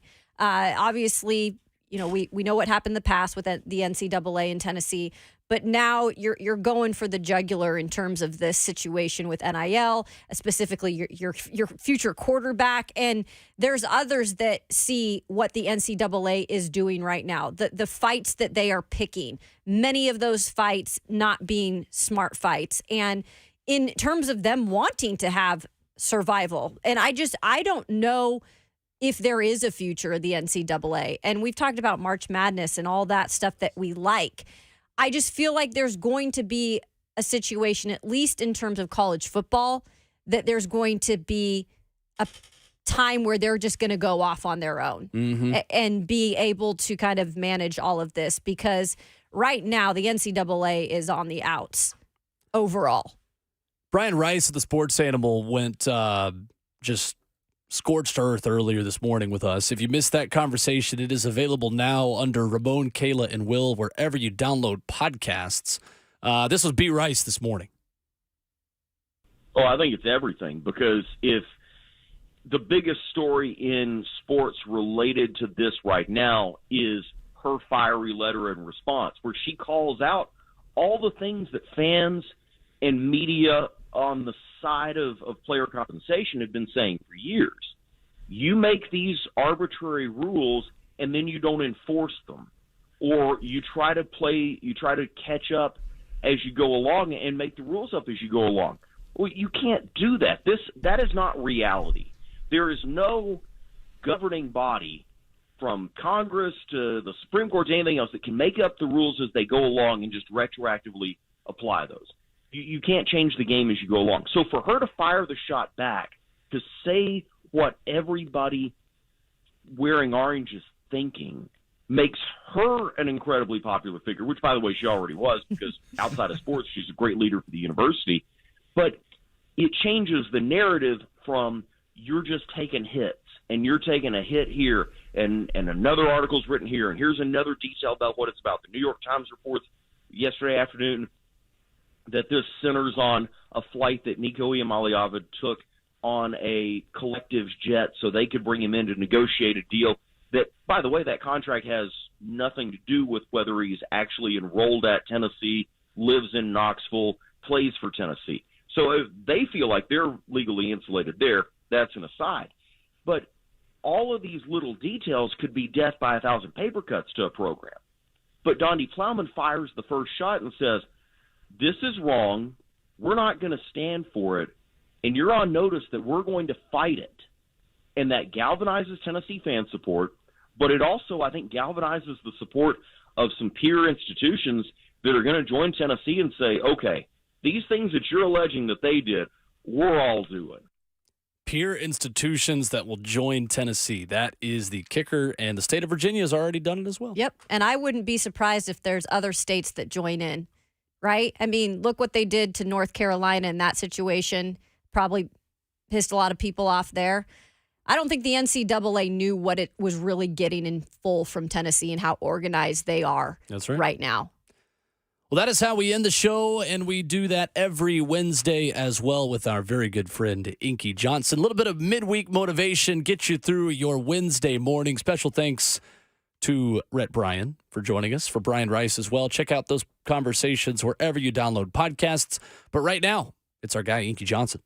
The first thing that came to mind, who you hang around is who you become, who you run with determines the direction that you run, right? And I always think about people in terms of when I encounter conflict, adversity, opposition, challenges, internal, external, whatever the case may be, who you hang around and who you interact with affects and impact how you see those things, right? Like you can think about somebody that got a divorce. When they were going through a rough patch in their marriage, the people they encountered, if you're not careful, they can shape your perspective and perception about what you're dealing with. You could think about something you may be going through with your children. The people that you interact with every single day can shape and impact your perspective and perception about how you view that situation. Yeah.